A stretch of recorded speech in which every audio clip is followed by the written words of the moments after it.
this. I mean the ones where she brings up Tectone talking about anti-white racism. What does that have to do with this case? What does it have to do with Pink Chew? This is how I know that he didn't actually read anything that he was showing us. She's trying to establish, even if you disagree with her, that there are other reasons why he got death threats, because he claimed that he got death threats because she accused him, and in my opinion, very credibly, of sexual assault. You would know that if you just read through this. At least engage with the material in front of you and disagree with it. How every bad thing on social media always relates back to this social circle, but it seems to be the case. You sound like a crazy conspiracy theorist. You're doing this right now, but they got all the like red lines everywhere. Look at this, and there, and there, and there. It's all connected. Every time a girl is assaulted online, people are like, "Hey, why don't you go to the police?" I generally agree with that. She did. She took it to court. She won. Why are you sitting here going through all this stuff when you can't even interpret it correctly just to defend Tectone? Maybe Tectone's biggest mistake here was being openly arrogant around all this during his live streams. I think his biggest mistake was her, in my opinion, and the judge's opinion. Very clear you didn't read through any of the shit that you're showing on the screen. Think before you fucking speak.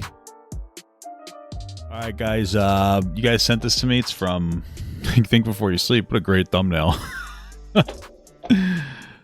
What a great thumbnail. Not guilty. Wow, that's a tough one, man, because we all know that he lost his access to his guns for a decade because of very credible stalking and rape against his ex-girlfriend. But, you know, okay. Yeah, this is an interesting one to defend. But hey, you know what? Maybe he'll make a great point. Oh, by the way, don't forget Papa Got Leftovers. Great extra content, dude. Sometimes I might start posting some longer form segments that don't make it to the main channel. We'll see how I'm doing it. But anyway, let's get going, dude. Yeah, see, look, all you think before you sleep, guys, you'll love about how much I don't like Hassan Parker. See, it's incredible. We have something in common. Yay. Anyway, let's get this farty sharded, baby. It's called What Dating an OF Girl Is Like. So I guess the fact that she does OnlyFans is how we're gonna dismiss her getting assaulted. It's like, okay, that's gonna be fun. Let's go. Tectone went to court today, and he lost the court case against Pink Chew. Tectone, with his 5 lawyers, lost. She had 1. Jesus. And she won. Oh, jeez. That's how bad it was. For the next 10 years, Tectone can't own guns and has to pay all of her attorney fees, which is hundreds of thousands of dollars. I think it's like $15K. He's just like, he just makes up. Some of these things are just like made up. Thanks, Miskiff. We can always trust you to report things accurately. In case you haven't heard, Twitch streamer Tectone and an ex-girlfriend of his who goes by Pink Chew have been in a legal battle after Pink Chew publicly accused Tectone of sexually assaulting her. How are you supposed to feel if a guy is abusive and makes you cry and then shoves your head on his crotch and demands you to suck him off, and his excuse is emotion just turns me on when you cry? Whoa. Recently, Pink Chew filed for a protective order, which is to prevent stalking and harassment, and Tectone she got it, so lost a motion to get it dismissed. Now, before we get into all this, let me just say that I'm not even remotely neutral on whose side I'm on. I started out neutral. I started out with the mindset of, let's take a look at the facts of the case. Maybe there's some nuance here. Maybe both parties did something bad at certain points. Usually that's how relationships in particular work. But my mind changed when I began researching, and I think after you guys watching see the details, you'll come to the same conclusion that I did, which is that this is a massive failure of the justice system. Well, you know what? I can respect the making himself like, hey, this is how I am biased. I can respect it, dude. I mean, I obviously going to disagree with you, but at least you're being honest. I'm tired of these fucking people.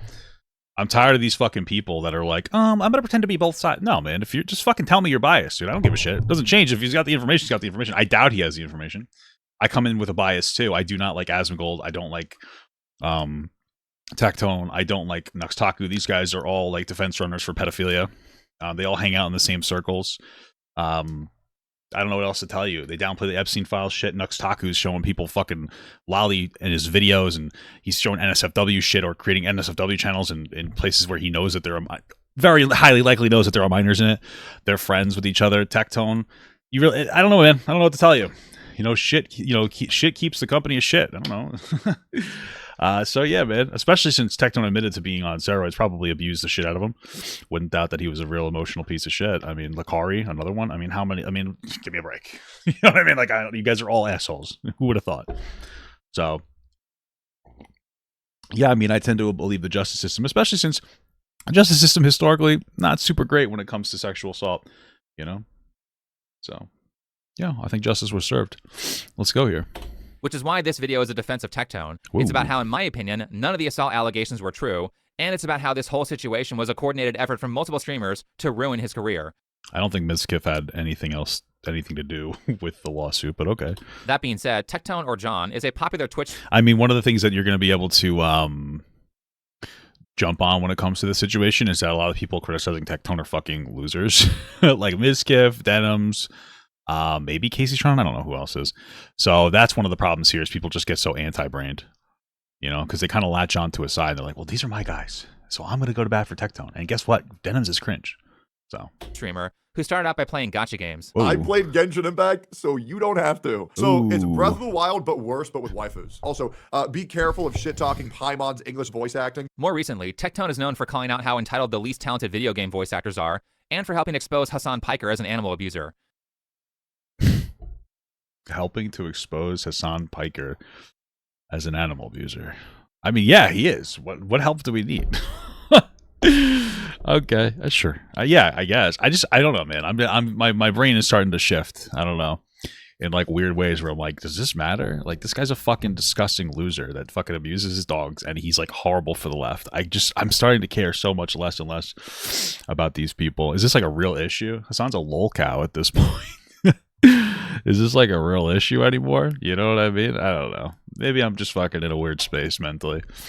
And this is Pink Chew. Hey, officer, you ever realize how hard it is to say rough 2 times in a row? Rough? Good boy. Well, that was... I don't care. ...was cringe. Anyway. Sure, who cares? Pink Chew, who also goes by her middle name Ashley. Sorry, Hassan who abuses his dogs and Pink Chew who does porn. Definitely the same. Like, what?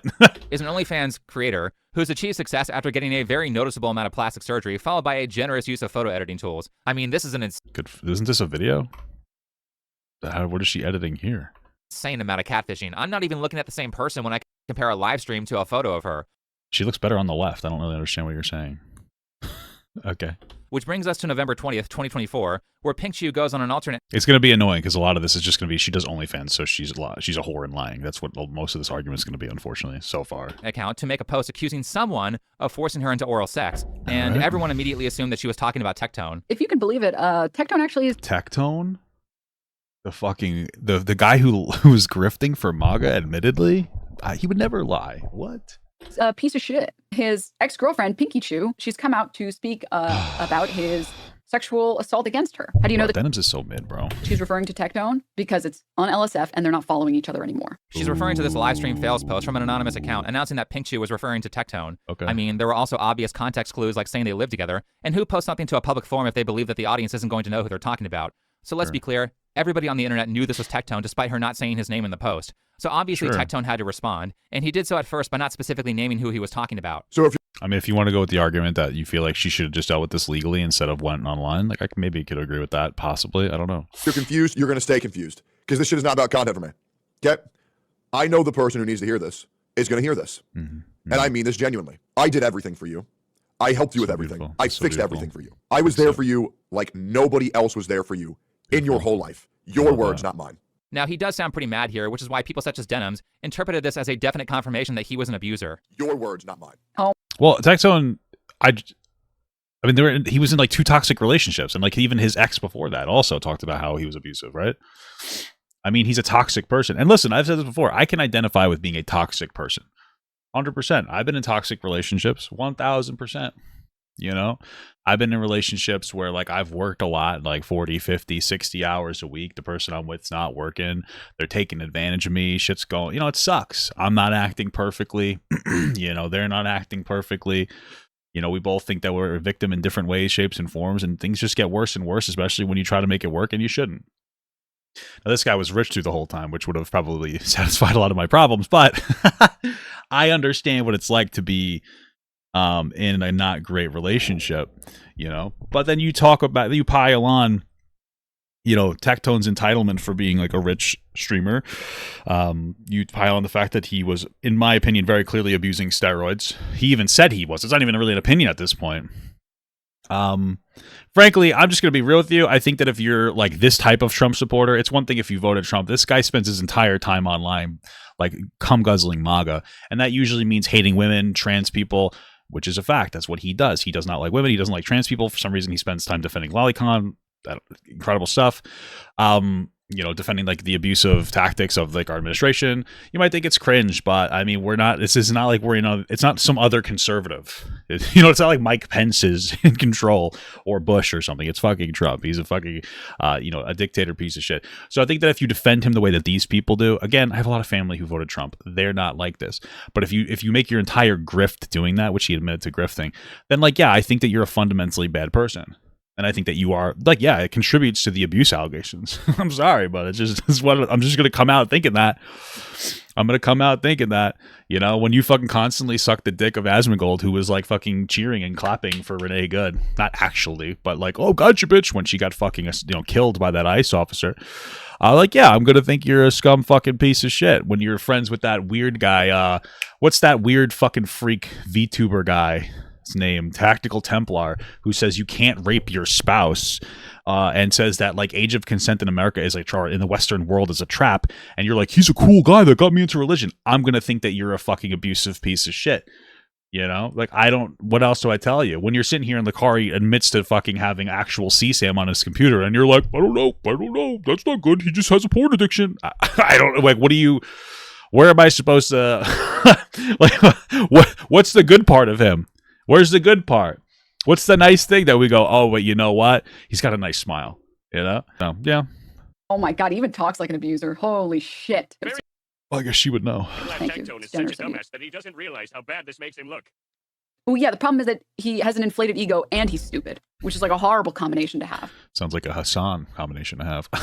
Well, that was the projection of the century. And though maybe that video out of context was a bad look for Tectone, trust me, as we go over the court transcript, not Mizkiv's transcript that his idiot friend wrote, I mean the actual court transcripts. So when we go over the real transcript, you're going to understand why Tectone was a little angry there. In fact, I think he was quite polite. That transcript is infuriating, knowing that it was used to take someone's First and Second Amendment rights away for 10 years. Anyway, on November 22nd, 2024, 2 days after Pink Chu makes her allegations, Tectone confirms on Twitter that Pink Chu was talking about him. He says that she has 2 weeks to apologize and admit that her allegations were false, or he will sue her for what I imagine was defamation. Well, he lost, so. Stating that he will also pursue legal action against those who knowingly repeat her lies with reckless disregard for the truth. Tectone goes on to say that he's willing to work with law enforcement and is ready to prove his innocence. And then Keemstar comments with some words of wisdom at the end. So he gave out he gave all the information in Discovery, like all his text messages, and he still lost? Don't you think that if he was willing to do that, and I'm assuming he did do that, wouldn't that add more credibility to the fact that he raped his ex and stalked the fuck out of her? Which brings us to Travis County in Texas on January 23rd of 2026, and a hearing for a protective order filed by Linda Ashley Lamar, that's Pink Chu, against John Robertson, that's Tectone. Tectone with his 5 lawyers. Tectone and his 1 lawyer. Oh, shit, dude. That's 1 lawyer, Miskiff. I don't know why you would lie about something that was so easy to disprove. I'm smart. I'm not going live and saying things that are stupid. I'm not going live and being... Yeah, most of this video is just going to be like, oh, look at these idiots that got some aspects of the situation wrong. And by the way, Pikachu or whatever the fuck is a OnlyFans girl, so Tectone is innocent. Not strategic with my words and my actions. I'm being smart. What? Miskiff sent a friend of his to go to court and take notes on the day of the hearing. It seems like the information wasn't very accurate. So Tectone's 1 lawyer is... I mean, it was accurate enough for us to know that he lost his guns, no? Joffrey Purrier, a guy with an enviable jawline, and Pink Chu's lawyer... Weird. Is Michelle Locke, an aspiring self-help influencer. Life. Well, she won, so I guess she's not an aspiring lawyer. She is an actual lawyer. Is a journey. Life has ups and downs. Very insightful words of wisdom. Last, the case is being heard by Judge... Is this all just like making fun of the people that disagree with you in this situation? Is that what this whole video is? Dimple Malhotra. Just for clarification, this is a civil case. Conveniently, a lot of these types of allegations seem to be tried in civil courts, probably because the burden of proof there is much lower than in criminal courts. Sure, it is, but it's still high enough. I want you to understand something, chat. Oh my God. See, every fucking loser he's going to put on the screen and say, look, they're cringe. They're bad. So it must make Tectone innocent by contrast. The judge agreed with that. Now, the judge was not empowered to put him in prison directly because that was not a criminal case. Had it been a criminal case and had he been given a bench trial, he would have gone to prison as a rapist. I don't know. Maybe it's possible. More doubtful than anything else. But I don't know. I don't know what all the information was. I mean, again, if Tectone gave out all of his text messages and shit, I don't know if they're all in the document, then maybe that's true. I don't know. Right then. God, these idiots are annoying. For those of you who don't know, Mike from PA is the guy who pretended to be a licensed attorney to run for the Pennsylvania legislature, but the state Supreme Court kicked him off the ballot after they found him misrepresenting himself. Now he's pretending to be an authority on the law on Twitch. Spoilers, most of the law influencers get shit wrong all the time, and they aren't really that trustworthy. This guy's pretty cool. I like him. Anyway, in reality, there was a police investigation, but it didn't go anywhere, let alone prosecute. So Pink Shoe claimed that she would put a pause on pressing criminal charges because she was afraid of Tectone retaliating. Okay. Which I don't believe, because he publicly said he would cooperate with the police. And also, if Pink Shoe was actually afraid, she wouldn't have continued to attack Tectone legally. Personally, well, I mean, it's still possible that things happened, but she didn't have enough proof to go to a criminal court. That doesn't mean that didn't happen. It just means that she didn't have the same burden of proof. But yeah, I mean, I get what you're saying. I think the only reason that a protective order was filed is because she wants to attack him, and there's no way in hell that she would have won a criminal case. Now, just so it's less confusing, and because there's no video of this hearing, as we go over the transcript, I'll put pictures on the side of who is talking. That being said, Pink Shoe's lawyer starts her opening statement by blaming Pink Shoe's lack of evidence to corroborate her story. What is this? Said in additional social media posts that he will take her down, that he will expose the truth. He goes on rampages about women, etc. And what my client and the evidence will show is that since this protective order has been in effect, my client has had a peace for the first time since they broke up because he has, for the most part, been, what is this, retained? What am I saying? I have to just like zoom this in. I'm fucking old. That's so much better. Been retained in what he's allowed to do online. And the concern is based on his own statements to his streamers, and we will have the videos, Judge, that if the protective order goes away, that my client's life will turn into a nightmare again. My client is on the spectrum for autism and suffers from anxiety disorder. It's cringe as fuck, but this is how lawyers operate. When it comes to like law shit, you go as crazy as you possibly can, right? So if somebody like hits you with a car, they didn't hit you with the car. They fucking rammed your vehicle, causing you great distress, right? So this is what you do. So it is cringe, but this is the way that it works, right? Like if the other person goes crazy and you go moderate, you're meeting between moderate and crazy. So you got to go crazy and crazy. So they're both going to make, I would generally say, they're going to both go crazy, and they're going to try to meet in the middle of crazy, to whatever that means. It's a really unfortunate case, and what is difficult about it is both of these parties earned their living from social media and streaming. That any effect that he puts on social media, and then the threats, they get back to her. He knows they get back to her, and he knows that if it can affect her business. And the court will hear a little bit of details of how the online streaming works in compensation, but it was very much. She thought if she left him, that all of her social media and all of her income would go away. Okay, gotcha. On the fact that she's autistic, Pink Shoe's primary argument here is that as a person who was nearly 30 at the time, she didn't realize that she was being abused until someone else told her. Whoa, so true. You list in your application for the protective order happened before that. Is it fair? In March 2024, some of them. But the ones that you list with specificity in your application for a protective order happened in March of 2024, and then in May 28th or May 29th of 2024. Yes. Okay. This lawsuit was filed less than a month after this incident of sexual abuse allegedly perpetrated by John on you. Yes. Is that fair? Yes. Okay. But despite that, you were calling the allegation that John was grooming you as a lie. It was fair. Wait. I was not aware I was being sexually abused at the time. But despite that, you were calling the allegation that John was grooming you a lie. Is she saying she wasn't groomed? Oh, okay. Grooming is like weird that they're using it here. I see what they're saying. Okay, so they're saying like, oh, you said it was a lie that he was grooming you. I don't know how grooming would attach to this. I don't feel like going into it, but okay. But she's like, oh, I wasn't aware I was being sexually abused. Okay, can you explain that? I did not until I confided to a friend after. I knew what was going on was not good, and I didn't know what to call it. Okay. And that did not happen until after I moved out and confided into somebody. Okay, I mean, that's possible. There's two scenarios here. Is that like we see it online all the time, and we have to make sure that we separate the online world from the real world. But we see online a lot where like people will have a yucky situation, and then after they move on, they've like all of a sudden they come to this conclusion that they were like fucking raped or whatever. It's interesting because I think that on the online world, there's a lot of beaming of like victimhood into people, and so people can't just have like a bad relationship anymore. Now they have to have been abused in a lot of instances online. I do think that we have the rise of a victim complex. Everything is a victim complex. MAGA is, some branches of feminism, like on TikTok are. It's a lot of different things are like a victim complex where people just want to be like, they want the most extreme thing to happen to them.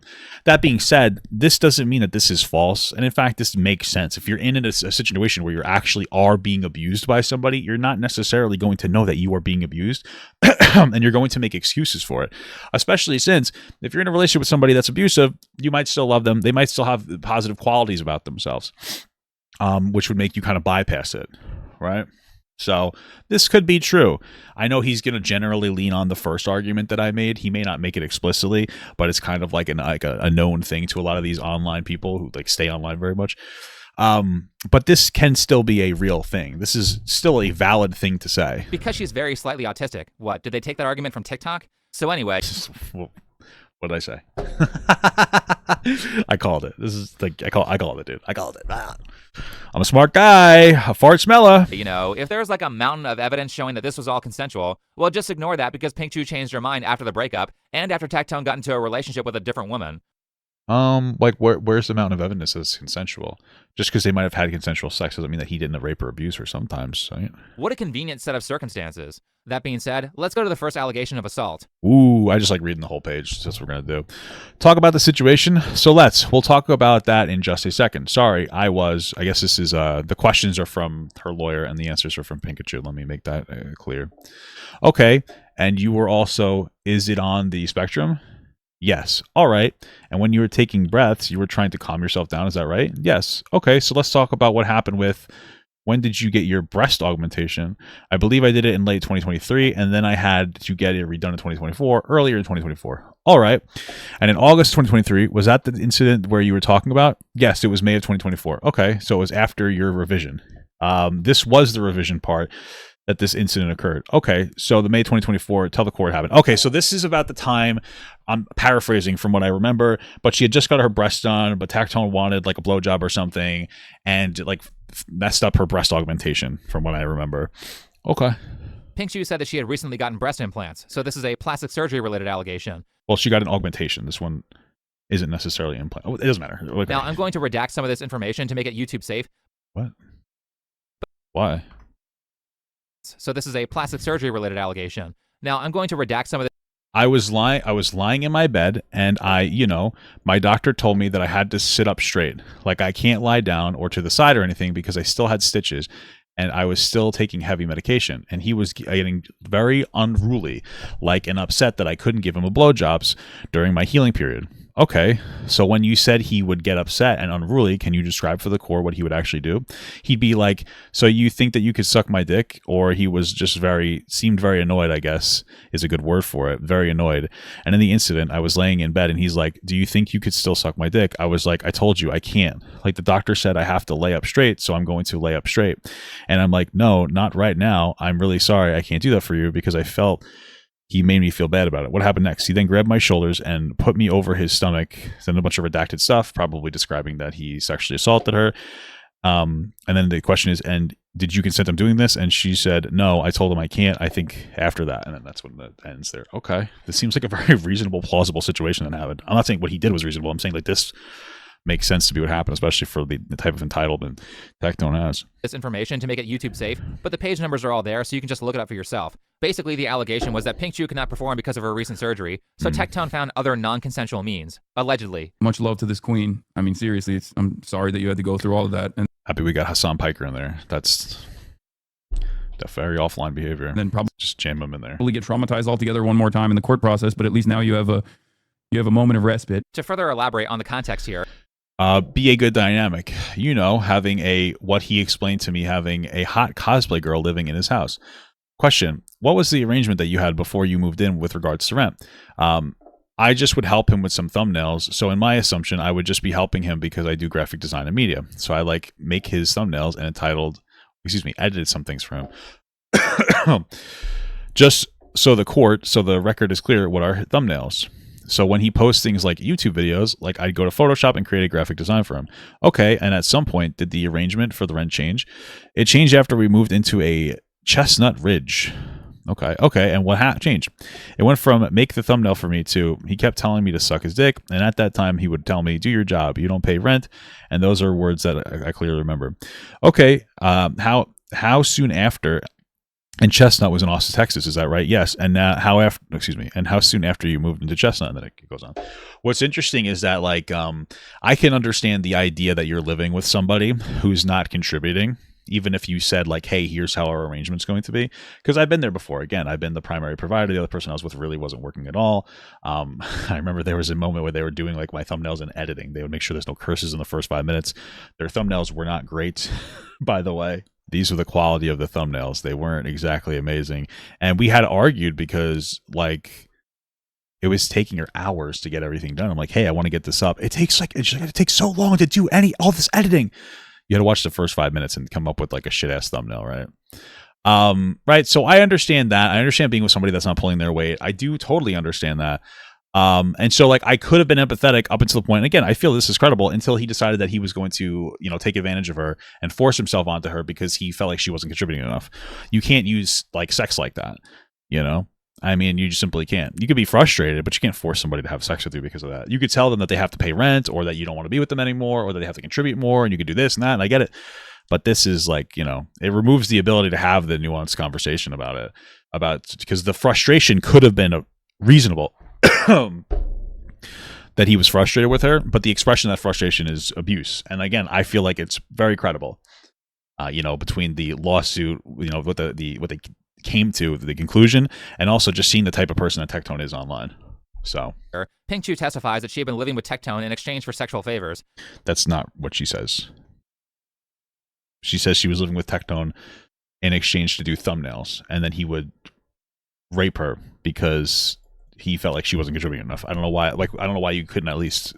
I don't know why you had to lie about that or misconstrued that, but okay. Personally, I don't believe this version of the story at all. Well, that's not what she says, so it's kind of hard to believe that. After reading through the transcript, it is very clear to me that they were living together because they were in a relationship.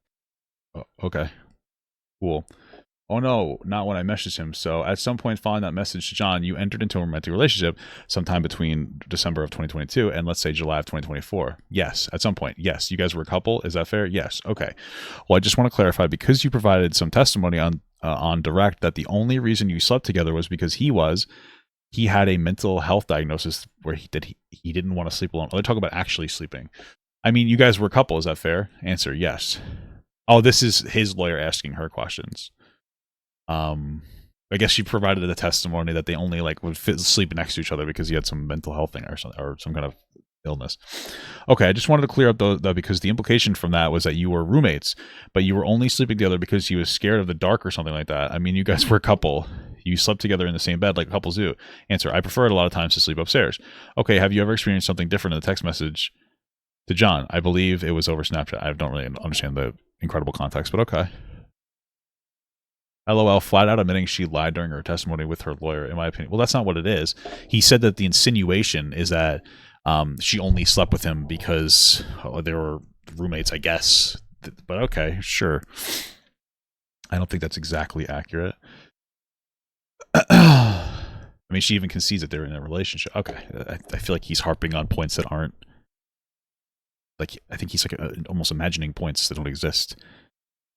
Sorry, but okay, I'm about to pause that to read it. Lord. For reference, Pink Chu and Tectone's relationship started in December of 2022, and they broke up around June or July of 2024. Okay, so this says between when? Okay. About a month later, in July or August, Tectone meets his now fiancée, Sophia, and a few months later, in November, Pink Chu accuses Tectone of sexual assault. Okay, so the insinuation is that she's only jealous because he got a new girlfriend. Got it. Which brings us to the second allegation. All right, and so what happened in May of 2024? Answer: I had just got my lips done. They were very swollen and painful. Like you could still see the injection sites. And he asked me to suck his dick, and I said no. It would ruin my lip injections because, if you don't let them settle, it will migrate. And he's like, oh, but it's really hot. It's really hot when they're swollen like that. They look all big and fat. And I'm like, I can't because it's going to mess up my face. And because this happened when we were lying in bed, he then put my face, he made me then, force himself on her.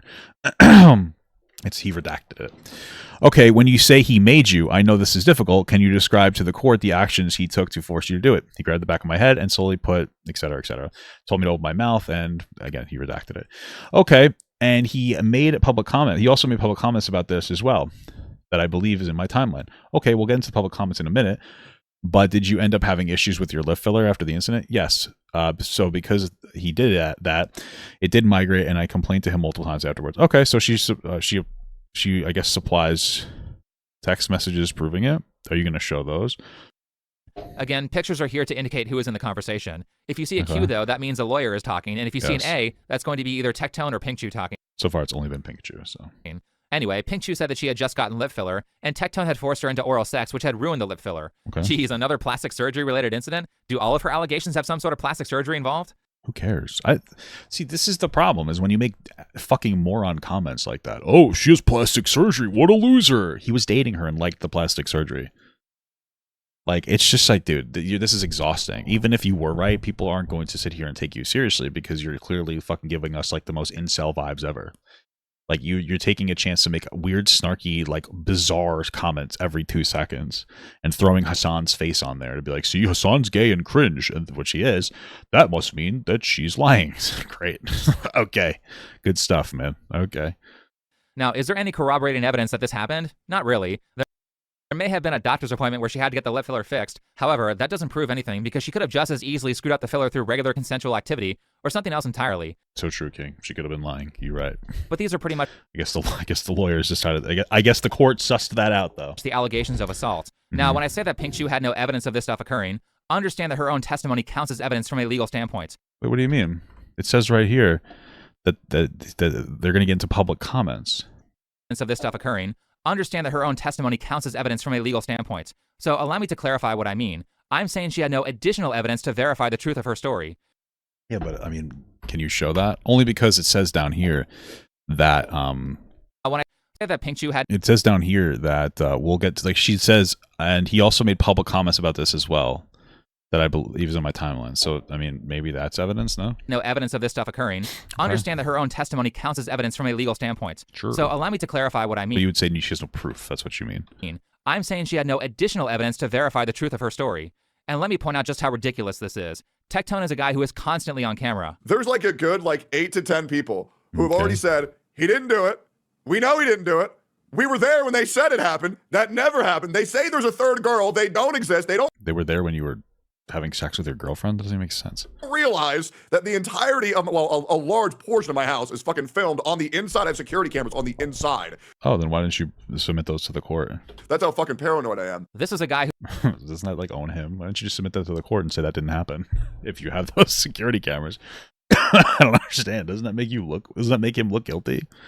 Yeah, I record everything. So you have proof of this? I don't want to show you. Like, what is it? Maybe he deleted the messages, but I mean, I would imagine you have the information then. Who streams for multiple hours a day, plus the couple of streams that he did with Pikachu. You're going to tell me that you have no footage, no audio recordings, and no text that make him look abusive or make him look like a stalker? Yeah, well, you know, me personally, as a media trained person, I make sure to rape people on my stream. I'm going to make sure you guys know I'm a rapist.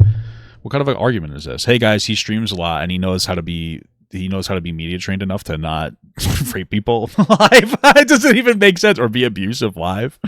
Whoa, that's crazy. I'm not, like, listen, here's the thing. Again, I believe he's abusive, but like, that doesn't prove that he is abusive, but like what you're saying is incredibly stupid and you have to understand that. Oh, he's a streamer that knows how to act online. Why isn't he being abusive? Because he's not that stupid. That's it. Like, that's it. He's playing some fucking character, which makes sense to me. Again, in the court documents, he fucking admitted to grifting for MAGA, so I don't understand. You also have no testimony from other witnesses saying that Tectone was abusing you? What testimony? We're talking about when he was, like, forcing himself onto her? What? This is despite the fact that there were 2 roommates living with them the entire time. Okay. So either Tectone is this master manipulator who can get away with all of this without a trace, which is a weird thing to argue because his opposition is constantly calling him stupid. When he's literally I don't know how anyone fucking ever listened to this guy. He's dumb as fuck. I honestly think he needs to be arrested. I mean, the fact that he was friends with Mizkif is quite a bit of evidence to me that he's abusive, because Mizkif's fucking abusive. I mean, listen, we haven't seen any other people really corroborate the abuse stuff from Mizkif either. It was mostly just Emaru. And then even when they had some stuff on camera, people ignored it for how long? How long did people ignore that stuff for? Like, remember when he was like getting all pissy for whatever reason because she had more people watching her than him, and like there was a bang in the back of her stream. You guys remember that? People just ran defense for him. They did the same thing for Mizkif. So, I mean, there you go. You know, I'm not saying that that's proof. What I'm saying is that this idea that, like, there's no instances of him being abusive or people around him didn't, like, dive bomb him and go, like, oh, he's terrible. Like, yeah, that makes sense. The same thing happened with Mizkif. Like, okay. Just so he could experience what that is like, so he shuts the fuck up and goes away. I genuinely don't understand how someone could be so fucking stupid to think that this is a good response. So either he is His response was terrible. Although I don't know that. I don't know if I watched that one. I watched his like weird crash out stream. I don't know how old this, whatever the fuck this is. Is this master manipulator who can fool anyone, or none of this shit happened, in my opinion. Yeah, those are definitely the only two options.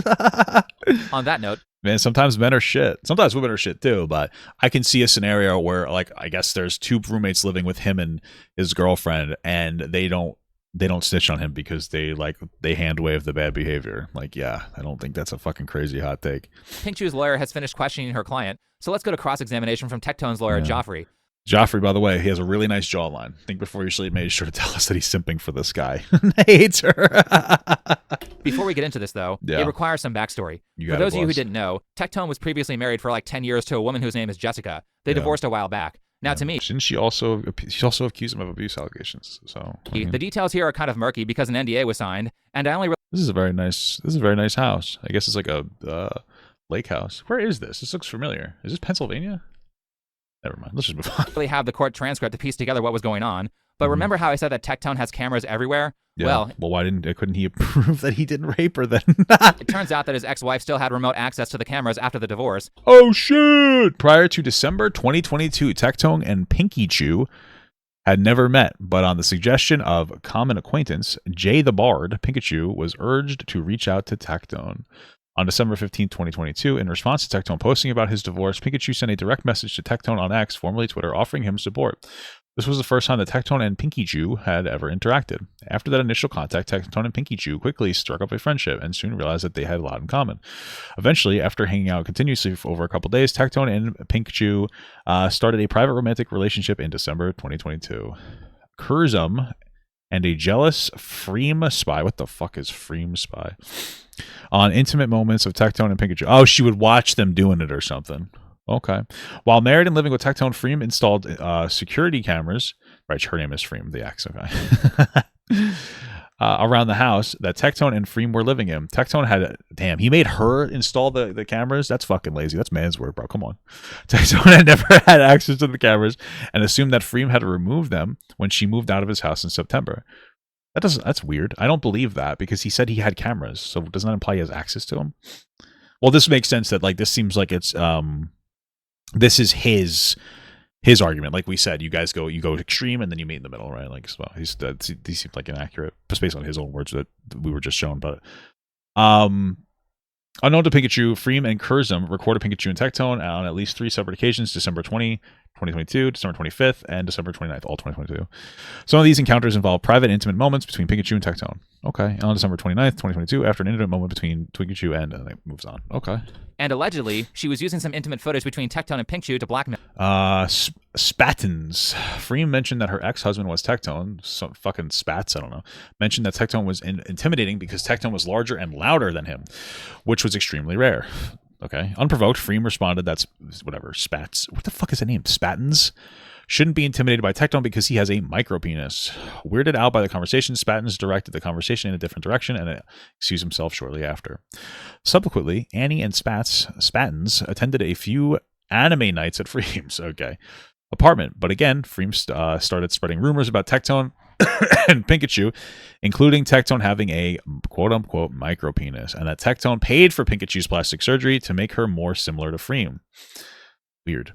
Essentially, Freem would take every opportunity to disparage Tectone and Pikachu, and while making her disparaging remarks, Freem would be in a chipper yet spiteful tone. This toxic treatment pushed Spattins and Annie away from Freem. Tectone and Pikachu learned that Freem is the source of the rumors. On August 30th, 2023, Ziz Prime. Damn. Is that Ziz who died, who passed away? The legendary Zizbra? Damn.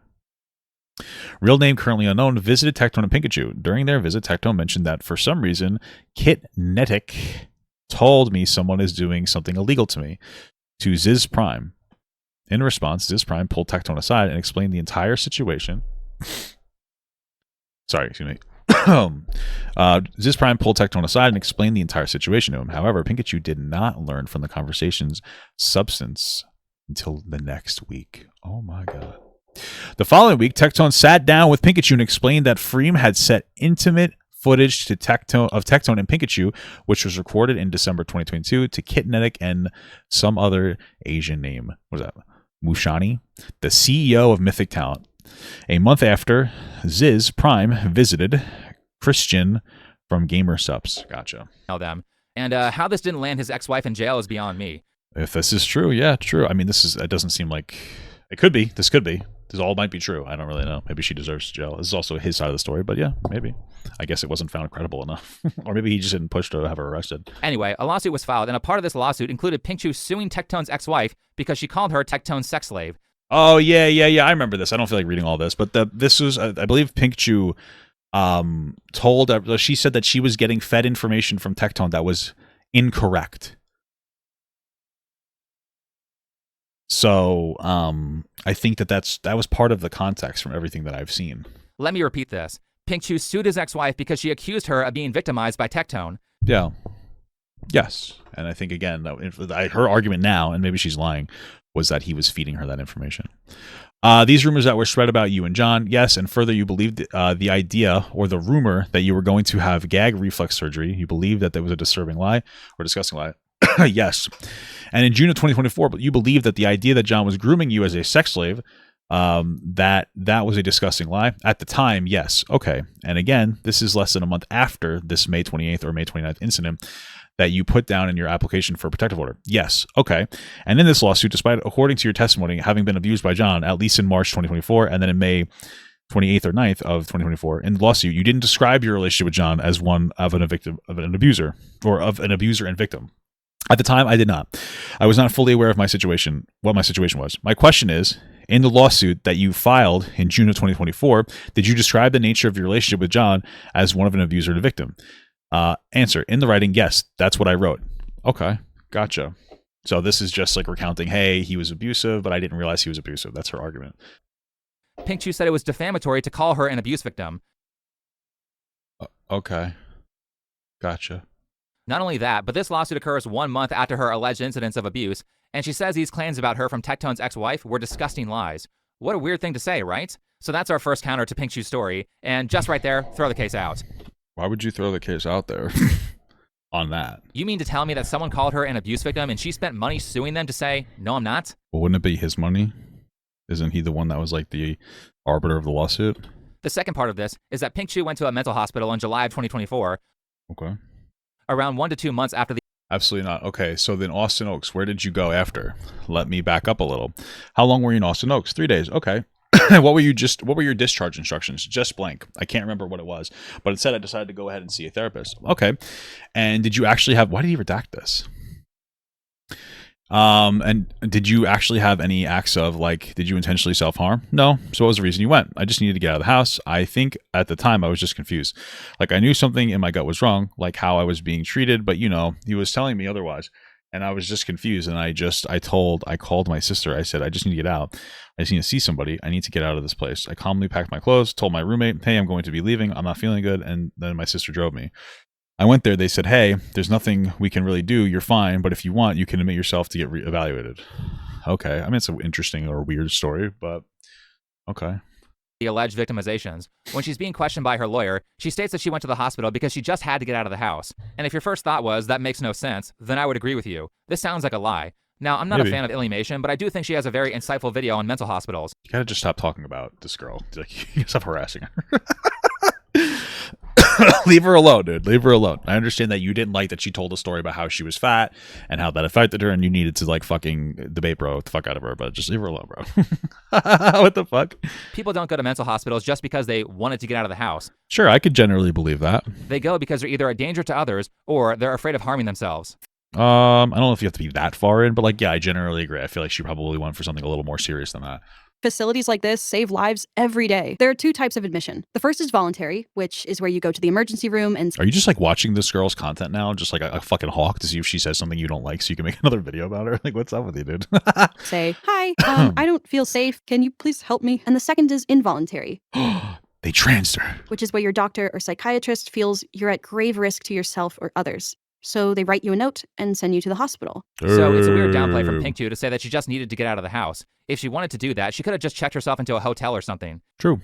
Note that Pink Chu has more than enough money to do this. Also note that this admission into a mental hospital... Important to be honest, to be complete, to be accurate in the answers you provided. Is that fair? To the best of my knowledge. And for instance, this is his lawyer asking her, right? They asked you about your history of present illness on page 15, and you indicated that you quote blank. Well, why are you redacting so much? How do I find this myself? I guess maybe she self-harms.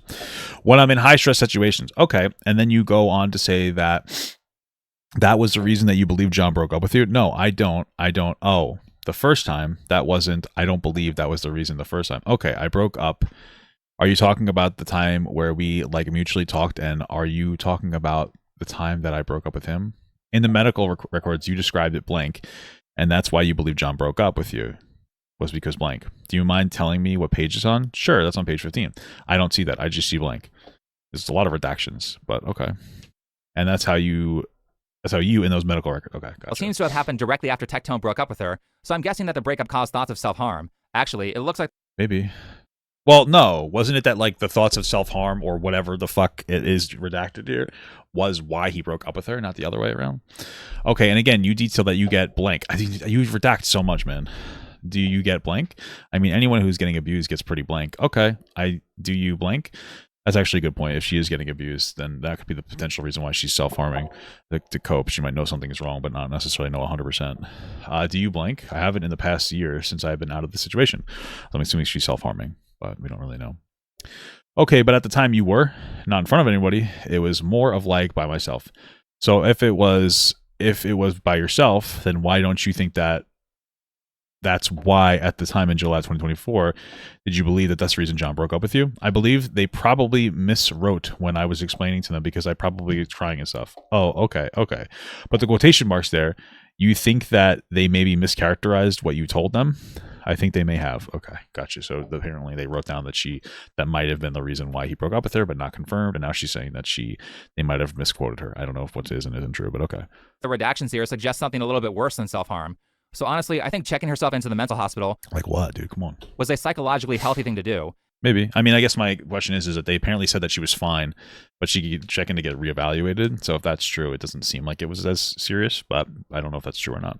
That's what she explains, though. However, the issue with this hospital visit is that it works as evidence against her story of abuse. Why? Let me start by saying that when she's being questioned by her lawyer, Pink Chu said that after she got back from Austin Oaks, the mental hospital...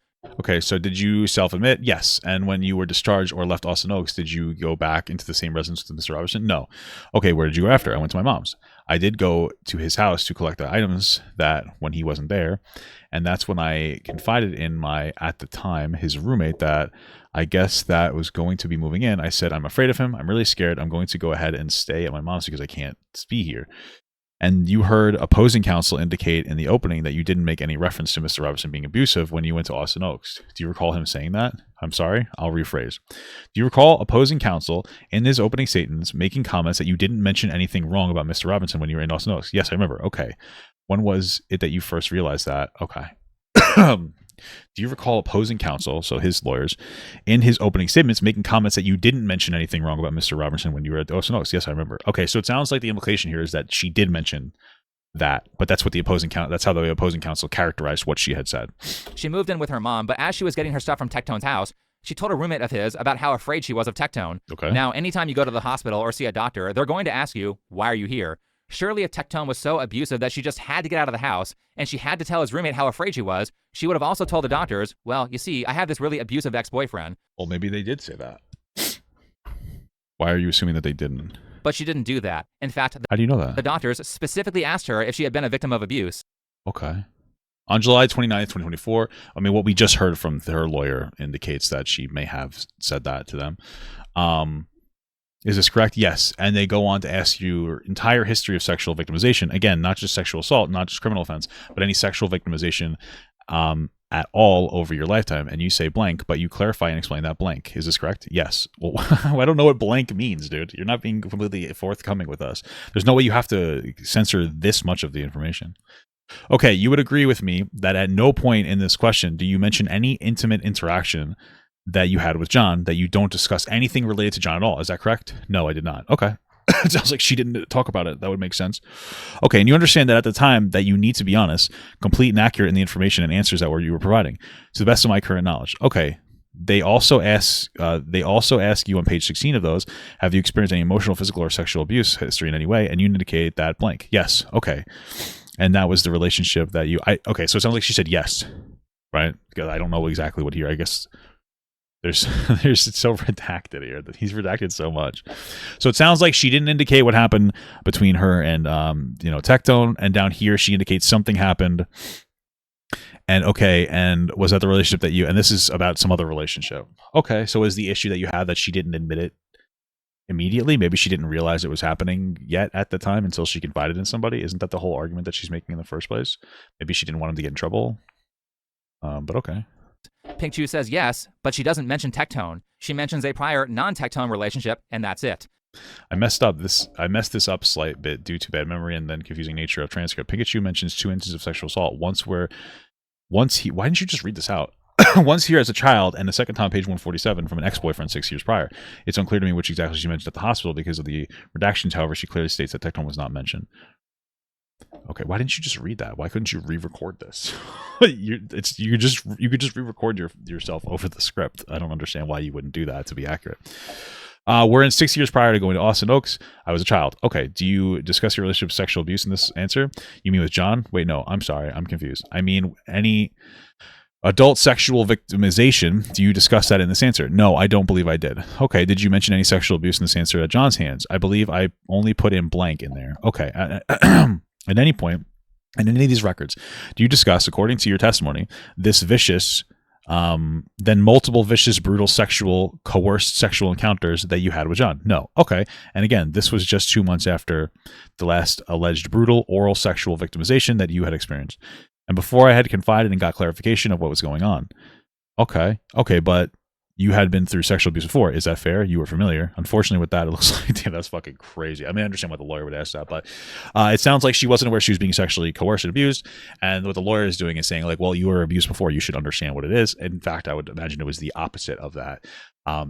Unfortunately, she might be more susceptible to sexual abuse since she has the trauma from being a child and then also from a prior relationship. So it seems like there are warning signs when it comes to like abusive men and she continuously ignores those warning signs because she unfortunately had like a trauma when she was younger that normalized it. If anything, this strengthens her argument. Okay. Keep in mind that the time period where she is alleging the abuse happened was 1 or 2 months before she goes to the mental hospital in July. Also keep in mind that Pink Chu testified that she told Tectone's room.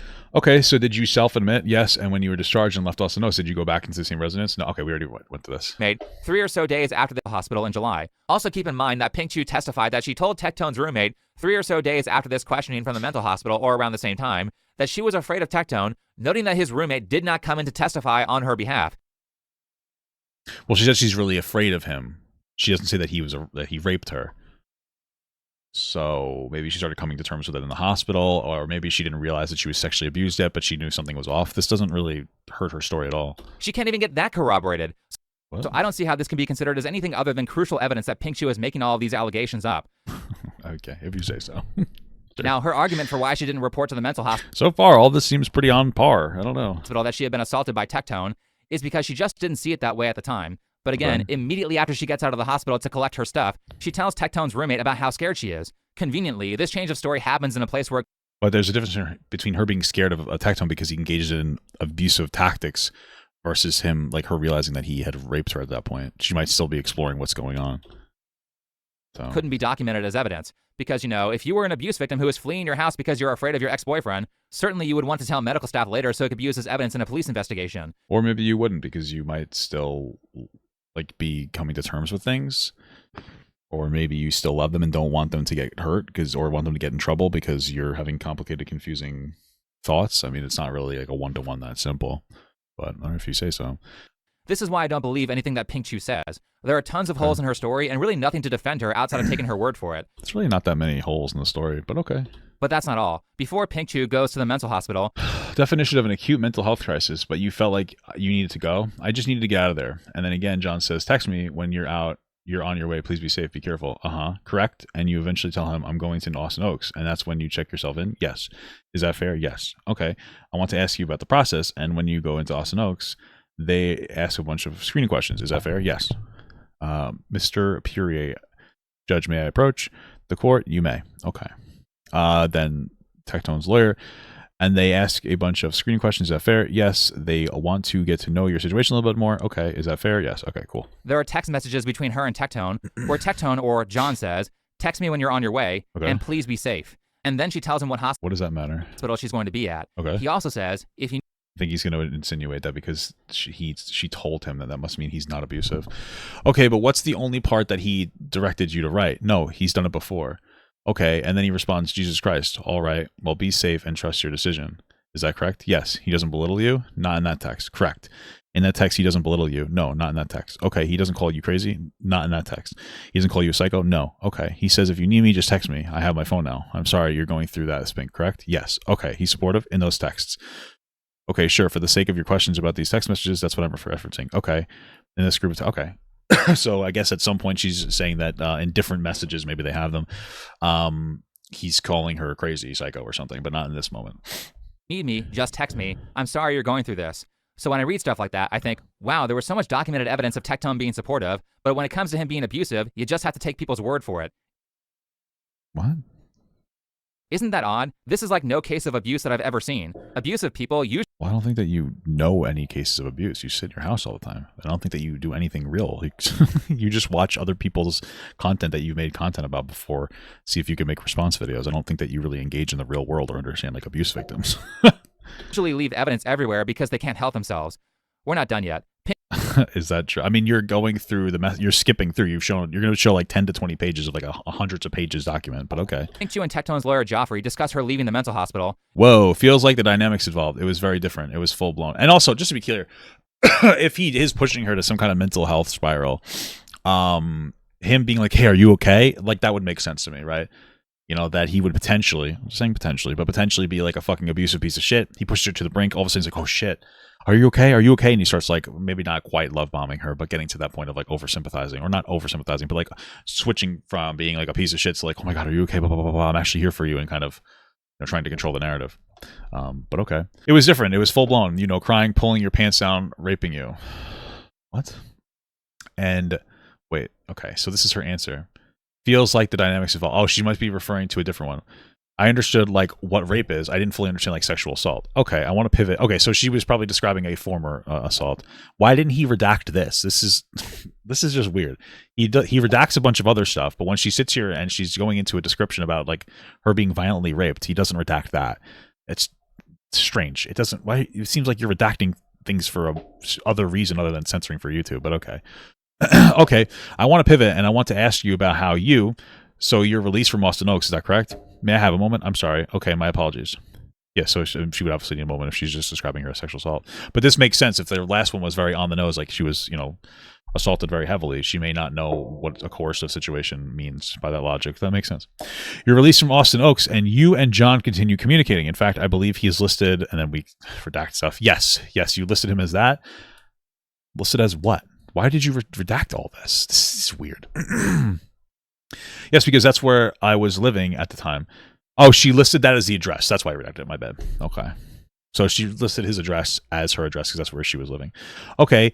You send John your patient access code so that he can call up to Austin Oaks so that he can find out more information. Is that fair? I don't remember if I did that. Okay. If that's in the text messages, would you have any reason to disagree with that? And she says no. Okay. So we don't know if that's actually in the text messages. And there's this part where Joffrey says, in fact, I believe he's listed and the rest is blacked out. Judging by the context clues. Oh, my bad. Okay. I thought he was blacking it out. Didn't he? Maybe he's blacking some of it out? Because he said that some of it, he's censoring some of it for YouTube. I'm assuming that's the name of the place, though, but okay. Maybe I'm wrong about some of the redactions. But I could have swore he made it seem like he was redacting stuff. But okay. That he's saying that Tectone was listed as an emergency contact. Okay. Considering that Tectone said stuff like, if you need anything, let me know. And Pink Chu told him what hospital she was going to be at. So again, extremely weird behavior here. Not really. Especially considering that Pink Chu communicates that her mom lives somewhere in the area. Okay, so did you self-admit? Yes. Oh, we already went this. Yeah. So why is she using her alleged abuser that she's afraid of as a contact instead of her mom? Well, it seems like... Well, no, this is her listing her address, which is technically where Tectone and her live. That's not really listing... And I mean, and maybe she did list him as a contact, but she says she doesn't remember listing him as a contact.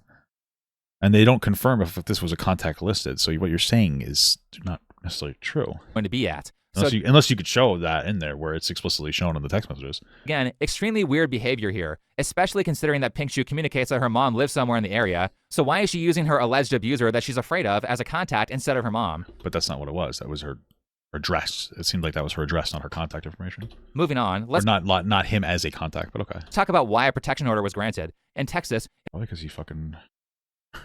he raped her and it was credible enough. in order to get a protection order, the standard of proof is reasonable to believe. Okay. Think before you sleep, you got us. Tectone didn't confirm rape her.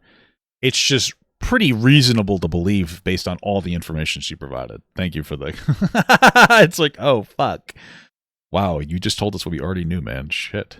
This is kind of a major issue for me when it comes to family court, and I think the law around this needs to be modified to prevent abuse, especially in case... Well, that's why it is... It exists like this to prevent abuse. It has a standard of like reasonable to believe to prevent abuse. So the judge who has however many years of experience can go like, okay, based on all this information, this person seems like a threat. We're going to give you a protective order just to be safe. That makes sense to do in a civil situation to prevent abuse. Because if it's reasonable to believe, most of the time you're probably right. But maybe this time they weren't right. Is like Tectone's, where there is tons of counter evidence to his accuser's story. Reasonable to believe is a very low standard. No, it's not. It's not a very low standard. It is a lower standard than a criminal court, but it's not a very low standard. It's like saying if one person thinks, yeah, that could have happened, that's enough to grant an order in Texas. No, it's not. You're just like, I don't know if you're lying or you're just like really want to defend Tectone or something, but okay.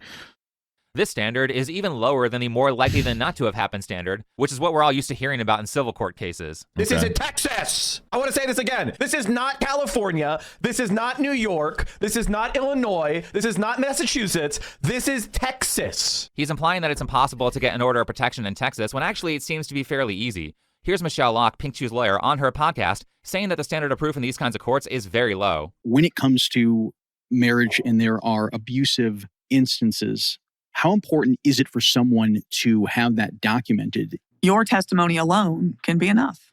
And people think, well, really? I don't have to have pictures or bruises? I mean, all those things would be great and helpful. It's not a requirement because judges every day make decisions based on the credibility of witnesses. And that's the bottom line. And so the court's going to look at what you say, what he or she says, and then make the call on whether it's a believable story. Let me remind... Okay. That doesn't sound that bad. I guess if I believe that the judge is a complete fucking moron, then then that would be bad. But we do this all the time, every day. Like we come online and we see two different people make allegations about something with sometimes very little proof, and then we go, "Oh, this person's story doesn't sound right because what they're saying is incongruent." Right? Like if you have a situation where somebody accuses somebody of being some kind of like creepy sexual predator, and how they're like terrified for their life and they want to lock themselves in a fast food bathroom just to get away from them. But then later they criticize them for not bringing them home in a half an hour drive, despite the fact that they just went on and on and on and on and on about how afraid they were to be around them alone. You might go, oh, this person's probably lying. Right? So like, I think that makes sense reasonably. Do I think that should be the standard for criminal court? Of course not. But I think that seems like a reasonable standard when it comes to like a civil court. And that Mike from PA is not a lawyer. He's an idiot propagandist who really seems to have his own boundary issues with women. Whoa, looks like Sam Cedar here. Just because guns are more legal in Texas doesn't mean that... What the fuck? That was not good. You can't be doing that, bud. The state always favors the right. A lot of bullshit occurs in Texas too. Also, this legal battle between Pink Shoe and Tectone... Well, I think that's the point that he's making, which seems reasonable, to be honest with you. Tectone occurred in Travis County, which is where Austin is. Ooh. Austin is like the California of Texas. Hell yeah, dude, I guess. Is it really? Probably not. It's probably just more Democrat, because they're not fucking crazy. But anyway, Pink Shoe still has to prove that there is some sort of reason to believe that Tectone will be a danger to her. Before we go... Sounds like she did. I think the most important thing to remember about this entire situation is that that this is a massively, like, multiple day long, heavily evidence-ridden lawsuit case that a judge looked over and came to the determination that Tectone is a rapist. And so we could sit here and we can each litigate it and be like, hey, this seems a little sketchy, that this and the other. But at the end of the day, whatever litigation we're doing, whatever we're looking over, is never going to be as thorough as the judges and the lawyers did. So, okay, do your thing, man. Do your best Tectone defense impression if you want, I guess. But a lot of people are just going to side eye you at this point. Into this next section, I would like to point out that neither Michelle Locke or the judge really have a grasp over how social media works. Pink Chew's lawyer Michelle said in the transcript. Does the other guy understand? Chinese gambling games, like with anime girls and characters like that.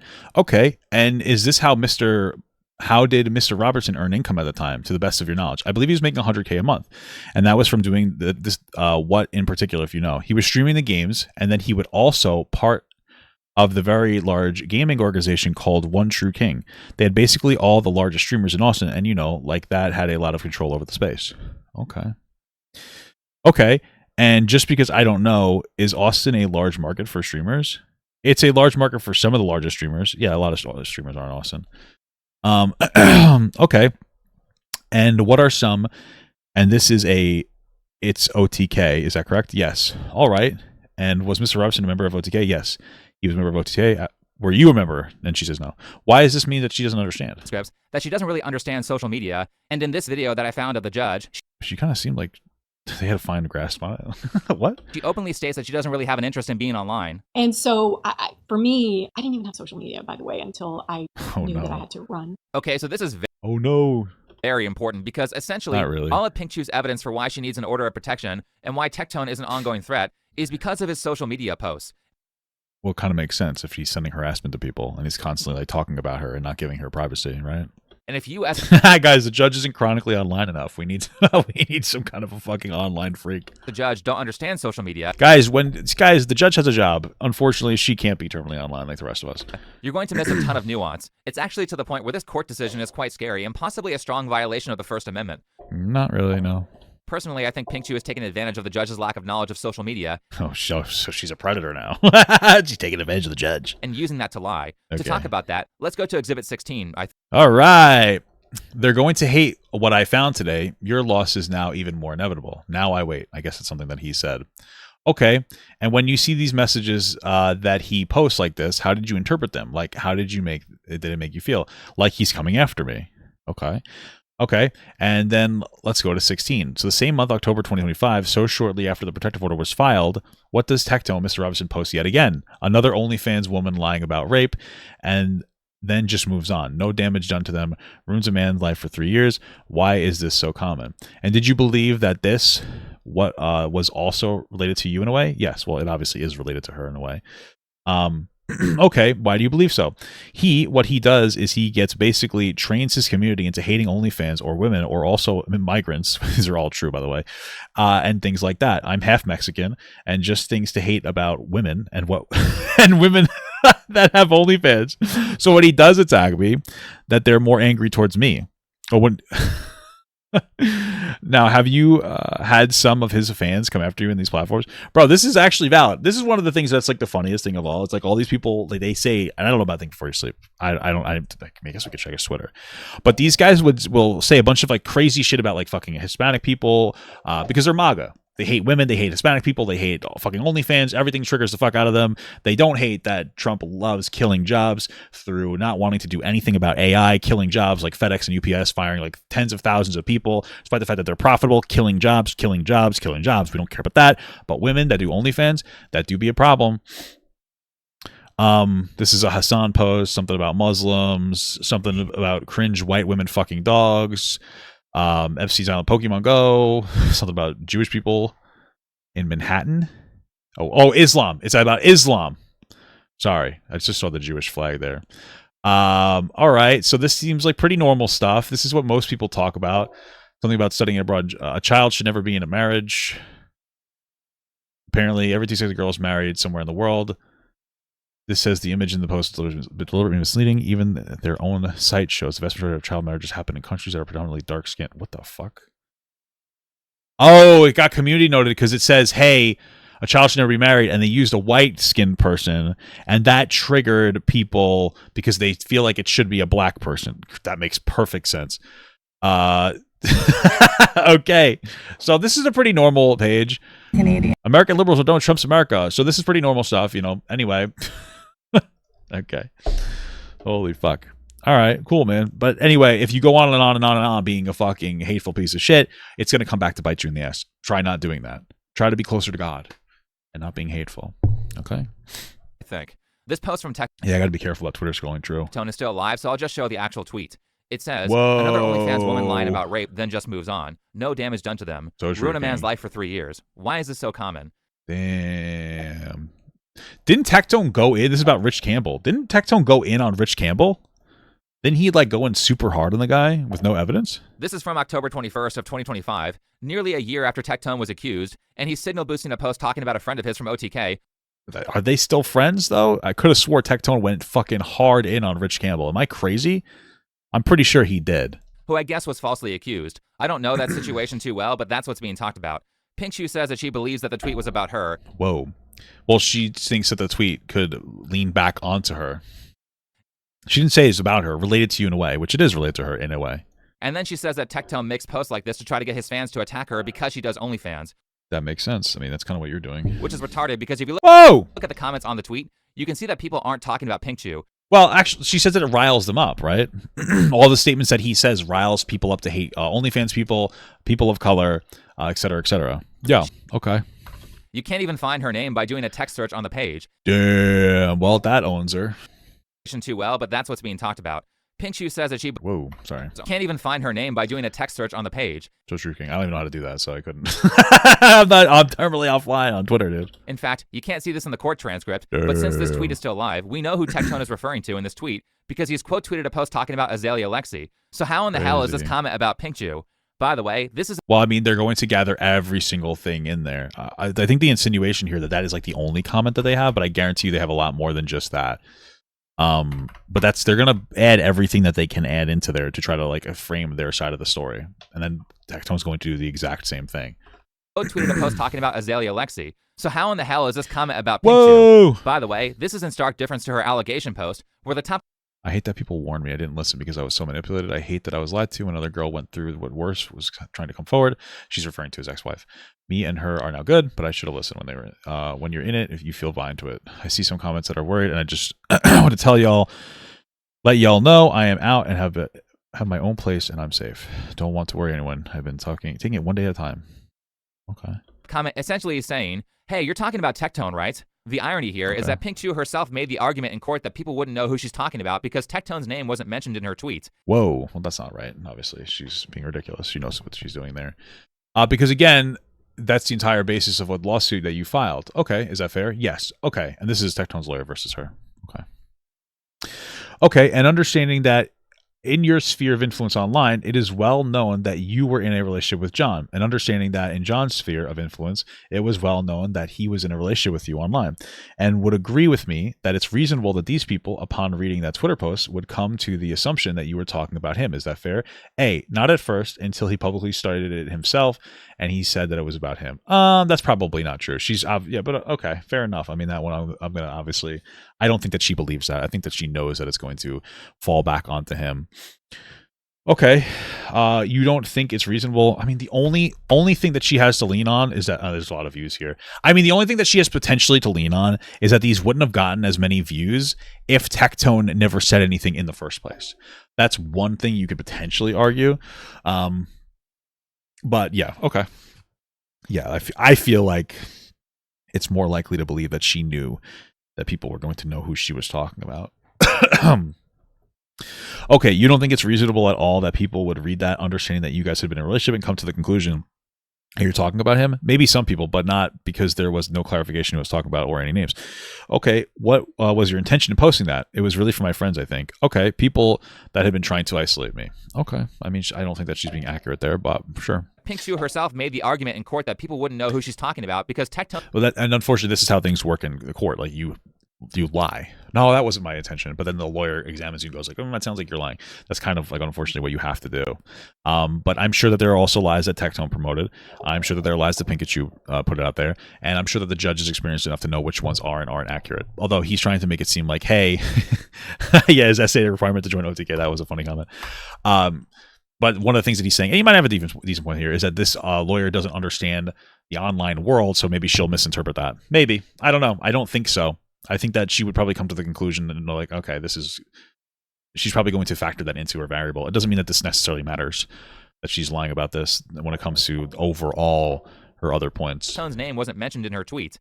But if you know anything about the internet, the minute you start vague posting like this, tons of people in the comments are going to start asking, oh my God, who is she talking about? which will prompt all the know-it-alls to try to be the first person to say that it's Tectone. In fact, here's me doing this with the false allegations against Turkey Tom. Whoa!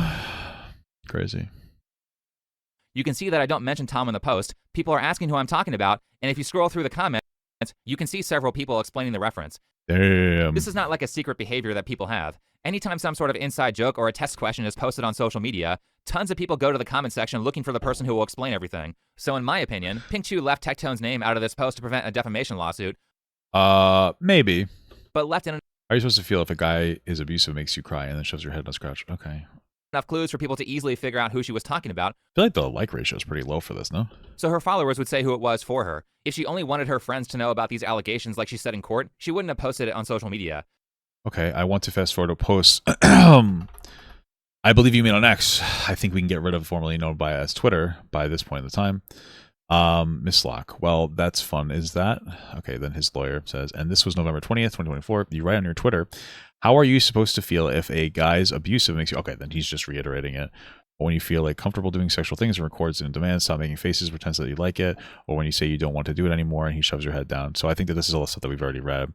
Do you remember making that post? Yes. Okay. And that wasn't a private post, correct? It was an alternative account with a very low following. It's really just for close friends and small fans, not like my main account. Well, okay, I mean, she has some level of argument there if it is on her secondary account that maybe she didn't want everybody to know and that Tectone talking about it might have signal boosted it, but I literally just can't tell you the answer to that because I wasn't on Twitter then and I didn't know how much attention it had gotten before Tectone decided to respond to it. Anyway, back to Tectone. Here's where it gets scary. Remember that the order of protection was granted. But still, her putting it public, I mean, why are you doing that? Meaning that Tectone is not allowed to talk about Pink Chu. Her evidence that this tweet was about her was purely on the basis of Tectone bringing up OnlyFans. Well, I'm sure she has other examples of this and that you're only using this one example. And because she does OnlyFans. She actually makes this argument several times. Here's another one. Exhibit 20. I'm excited to be called misogynistic for thinking, this is still both of the girls, thinking women are smarter than people believe and that the bad actors who lie and scream I was manipulated are going to make it harder for real victims to take it seriously. Okay, I don't know what the question is. Do you think that post was related to you? Oh, okay. Gotcha. So this is apparently a post of Tectone saying, I'm excited to be called misogynistic for thinking our women are smarter than people believe and that the bad actors who lie and scream. Okay, gotcha.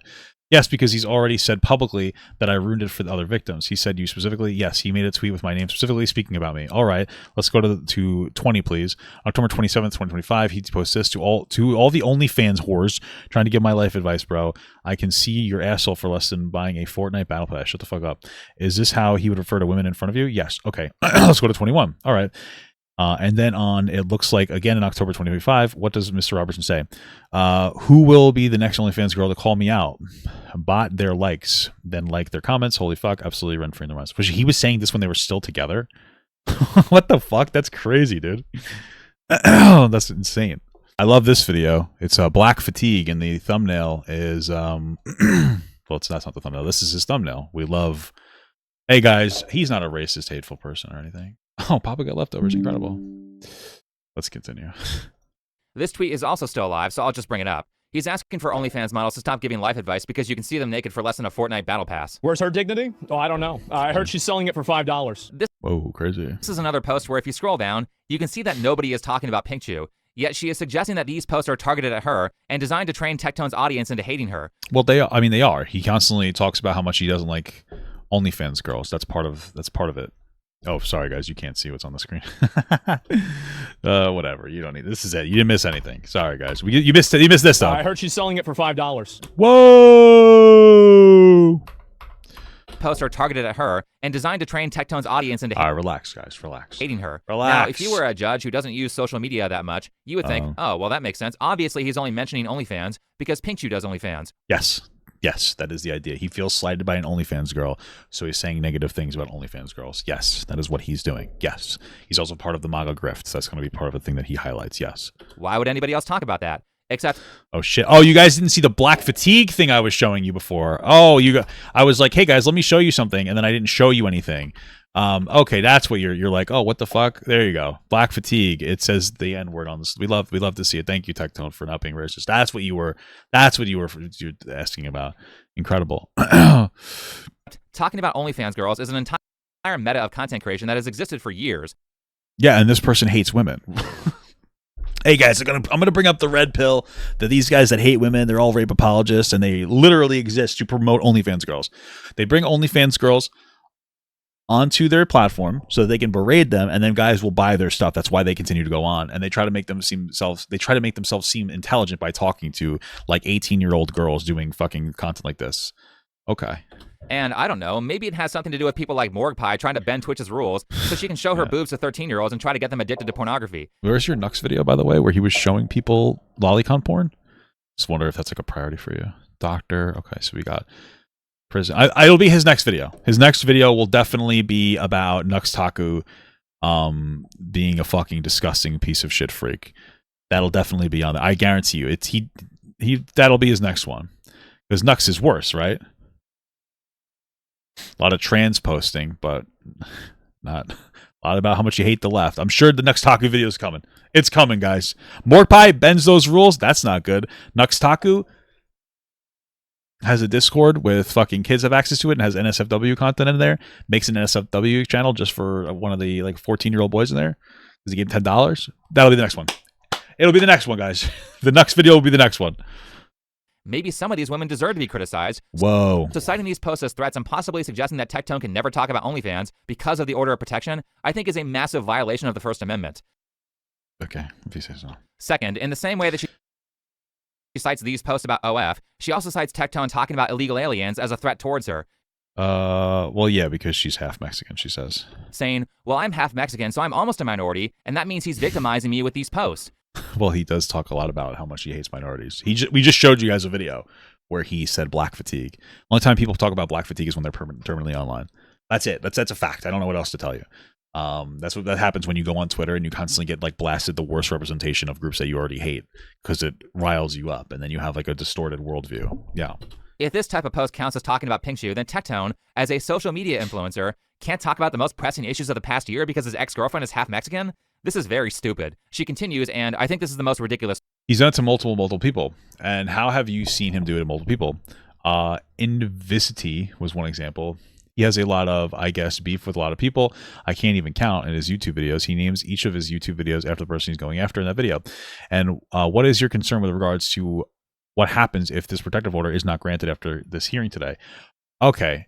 He is going to continue, as he's shown before, relentlessly harassing and threatening me to the point where I will probably have to take measures where my life may be in danger. A17, he posts on October 2021. What does he post? Proud to be blocked. Women who falsely accuse men are scum and should be in prison. Are you falsely accusing of these actions? Absolutely not. Okay. Did they in fact take place? Yes. A19, what did Mr. Robinson say? And this was actually before the protective order was filed. Okay. I wish you would show that. Hopefully he does. But right now, so what she's saying is, hey, if the protective order is lifted, he will go after me. That's the point that she's making right now. And I think it's where she takes the most advantage of the judge's ignorance of social media. She says that Tectone makes call-out videos on certain influencers. Yeah. These kinds of videos, by the way, are extremely common on YouTube. I mean, this reads like she's suggesting that YouTube drama should be illegal. I don't think that that's what it is. I think she's suggesting that he specifically harasses people with his videos. She says here that if a protective order isn't granted, and he has like a rabid community, then he will continue relentlessly harassing and threatening her to the point where her life will be in danger. This is absolutely ridiculous. I don't think so. I don't think that Think Before You Sleep's our audience would do that, but I could see Tectone's audience doing that. Yeah, I mean, maybe I'm wrong. Maybe Think Before You Sleep's audience would do that, but they would continue to like harass her and bully the fuck out of her. Absolutely. Over and over again to the point where it would be distressing. Like getting hate online, it sucks. I mean, it is what it is, but it sucks. So, you know, if she already has like some kind of like a mental state issue or whatever she was talking about before, yeah, it could make sense getting constantly harassed. Sure. Especially if he just decided to offhandedly talk about it over and over again, which he probably would do. He has like these manic highs and lows. So last handful of days, Tectone and Miskiff have made like 18 videos on each other. By her logic, you would think that both of them would have been dead 10 times over by now. Keep in mind, right? But that's what they do for their content. That is what they do. They do that stuff. That's not what like she does. And again, if what she's saying is true, that she's the target of, or she was sexually assaulted by him multiple times and abused, then him doing that is him just like barraging her, using his audience to constantly batter her down further and continue his like cycle of abuse onto her. So that's the argument that she's making there overall. That between the breakup in July and the time that Pink Shoe made her allegations on November 20th, 2024, I can't find a single instance where Pink Shoe's name was mentioned by Tectone, and she certainly doesn't provide any mentions outside of his post on November 22nd. And keep the context here in mind. Tectone and Pink Shoe break up. Tectone is silent about Pink Chu until she accuses him of assault. Well, I mean, if he did assault her, then that would make sense why she would come forward. Then Tectone makes a post saying, "I'm going to sue you if you don't apologize." In this context, he's just defending himself. Like he Maybe you're aware by now, Pikachu, my ex-girlfriend, has accused me of a number of things that I can't go like on address. I've been accused of sexual assault, potentially rape, prostitution, and severe emotional abuse, among other things. I want to make this extremely clear. Everything she accuses me of in her statement is a complete lie. Nothing about these accusations is true. I'm pretty sure we've watched videos where it was true that like they were working together, or excuse me, that like he would expect sexual favors from her. No, maybe I'm wrong. That guy Shamu make a video like that? No. I would recommend you guys watch this Shamu video, but this is like funny. He talks about how she paid rent, and then right here he's complaining about how she doesn't pay rent. So he's just kind of like lies constantly. It's going to speak to his credibility. She said that he said she never paid rent. All right, Denham's is bad, so we can't listen. That the garbage has not been taken out in 7 days. It's Pink's responsibility. Whoa! The reality is that she's in my house role playing as a Goth Hooters order to her waitress. And honestly, it's really annoying because the reality is she doesn't pay rent. The reality is. Whoa, crazy. Anyway, let's get back to this fucking video. He is being legally punished here for defending himself against allegations that had no corroborating evidence. I think this is the main reason why Tectone has become so extreme. And whenever you think... it's not his fault, guys. About well, he admitted that he grifted for MAGA because he needed for the money in the thing. So really calling somebody a rapist is one of like the top 3 things that you can say to somebody that is career destroying, career ending, or not in MAGA time, baby. Not when your president probably raped a bunch of little girls and he's hiding the client list. Damaging. Right. That's a yeah, so true. Anyway, he raped her, right? Like that's what it says. That's what the lawsuit says, and that makes sense to me. Tectone is now answering questions. Career-ending allegation. So this is Tectone's lawyer and Tectone, right? You can see him over here. I have it covered. Maybe I should just move my fucking camera. Holy shit, dude. What a streamer I am. Holy fuck. What a moron. Anyway, let's put me down here. I think I'm a little more handsome in the corner. What? Were you made aware of? Yes.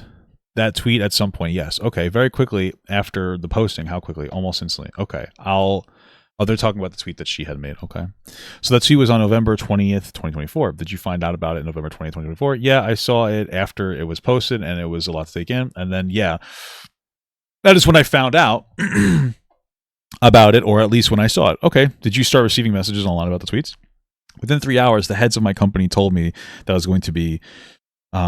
Mrs. Locke, objection to hearsay, court sustained. Okay, so I guess he said that's hearsay because he's trying to say what his company told him, but they don't have any written statements.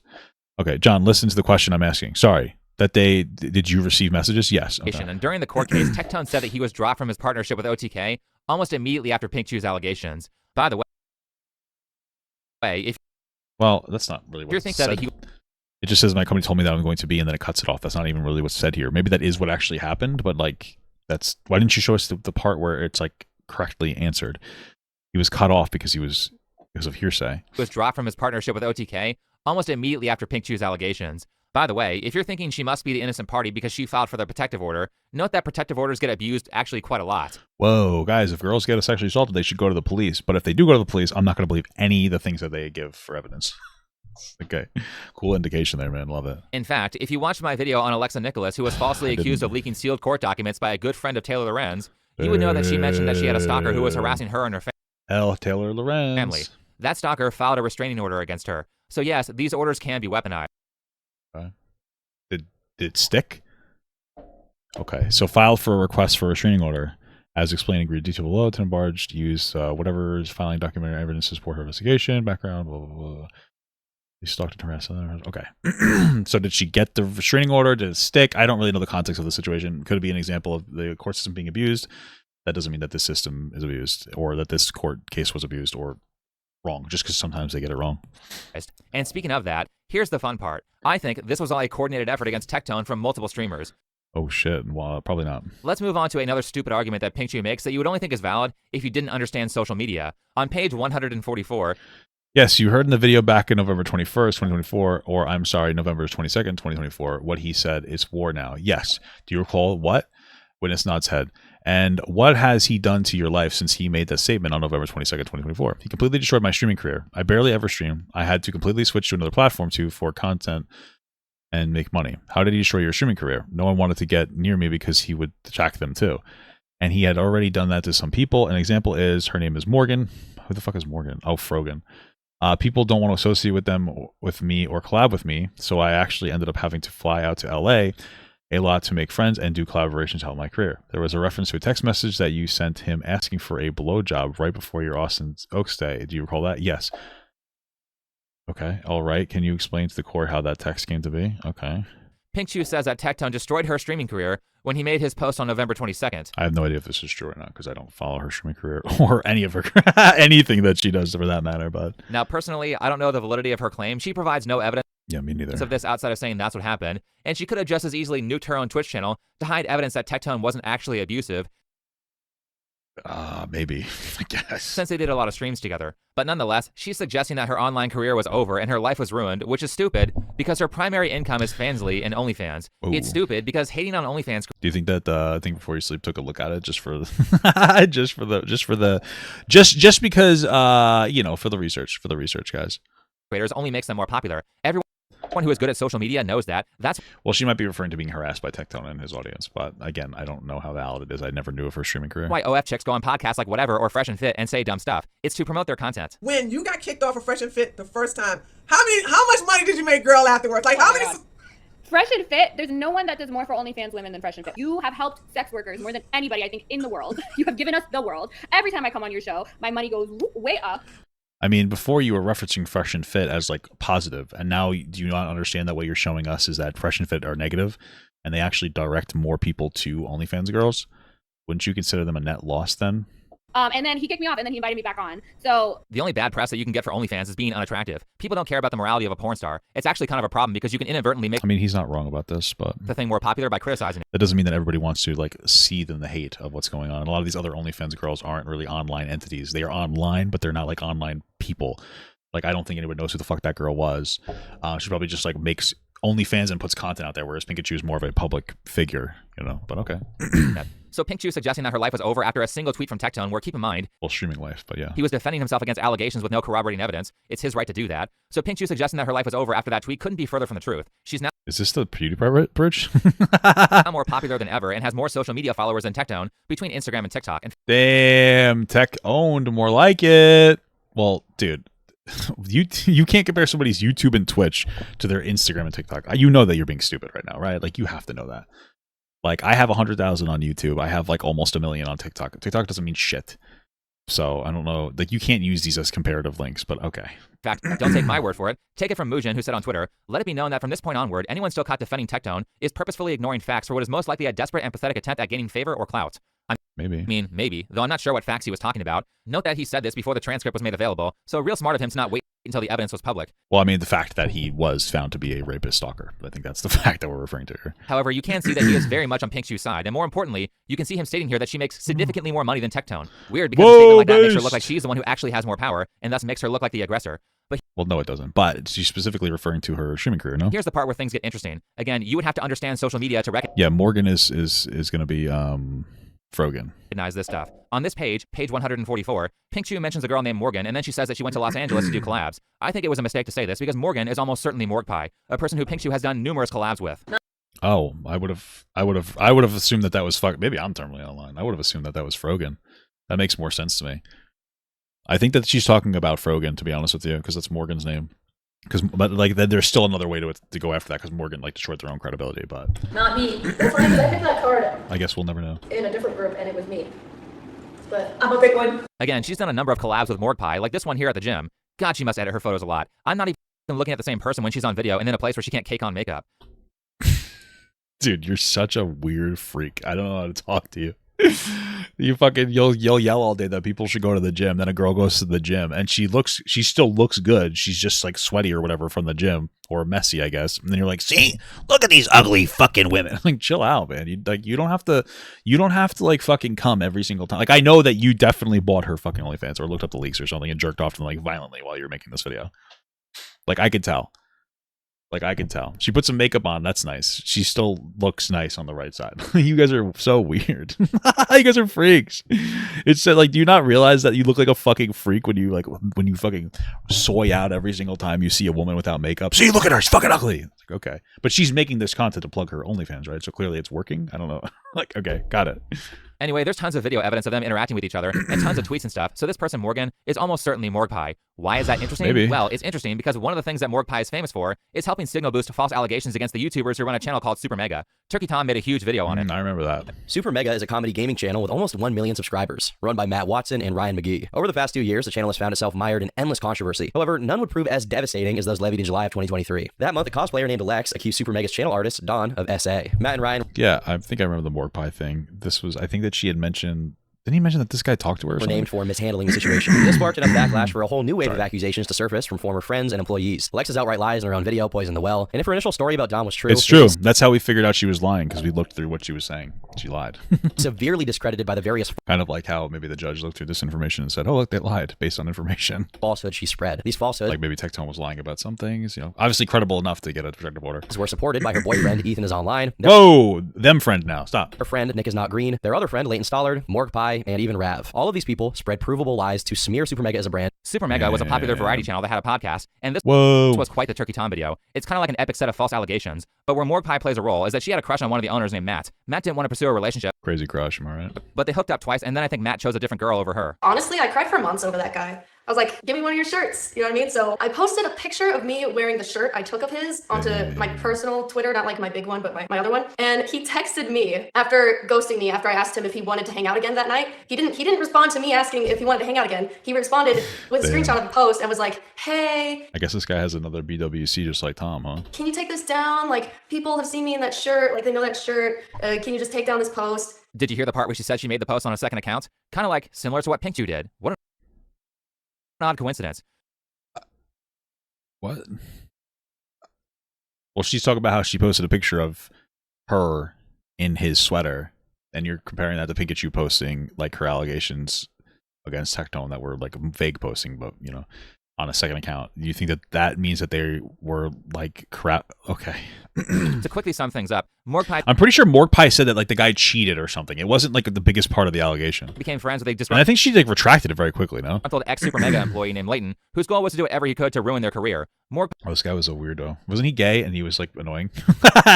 Sorry, it's not because he's gay. Morpai's purpose was to basically signal boost and give validity to all of the provably false things that Leighton was saying about Super Mega. During this time, she also doxes the ex-girlfriend and current girlfriend of one of the owners. Damn. And it seems like the I'll still take your word for it. doxing was intentional I don't remember any of it. to get back at him for picking another girl. Well, I remember some of it, but not all the specifics. I remember covering it. Over her. Again, these are very familiar circumstances. So I was just talking about personal details.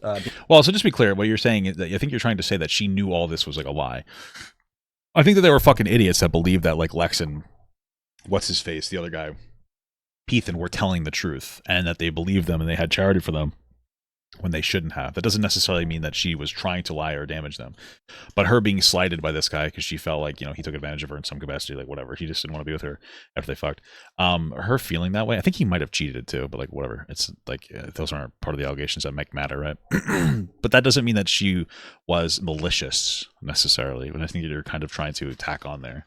But okay. Being unnecessarily mentioned and weaponized to make me look worse. And unfortunately, more people have jumped on that bandwagon. One of those people being Morgan, aka Morpai. Morgan not only brought my current girlfriend into the situation on stream without her consent, she also name dropped my girlfriend and revealed that we were in a relationship, which was not public information. I'm very private about my relationships, so this was a big blow. Morgan also brought my ex-girlfriend into the picture without her consent and has strongly hurt her because of this. She lied about conversations with my ex-girlfriend. She wrongly stated that I had been having a multiple-month affair with my current girlfriend while I was dating my ex-girlfriend. She also lied about not knowing who my current girlfriend was, because she did know who that was and she used it as a segue to name drop her. She also falsely claimed that I was cheating on my current girlfriend, which is not true. They are both okay. That was false. Got it.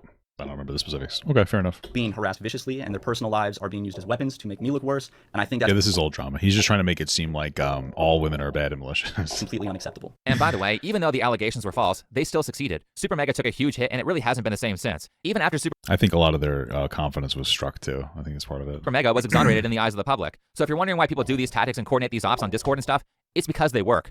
So where am I going with all this? Well, Pink Chew's official story is that she thought her relationship with Tectone was all consensual. Are you talking about the blowing? Crazy thing to ask, but okay. Just the way yes. Yes, so I had tried to originally confide in a girl that was a mutual friend. Okay. And when was that? When did you try to confide in her? I believe it was possibly a week before that text or so. I don't remember. Okay. It was a little bit after the first time we broke up. Okay. Then what happened? I told her that he would make me give him blowjobs, and she freaked out. And I'm like, but it's still all fine. It's not a big deal.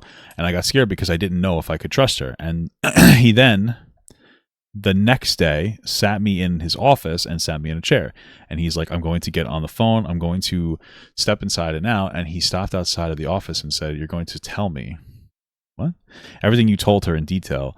And I want to know if you're lying. And we're going to have her on the phone back and forth and find out all the information. You're going to text me that you want to suck my dick or else I'm going to not trust you.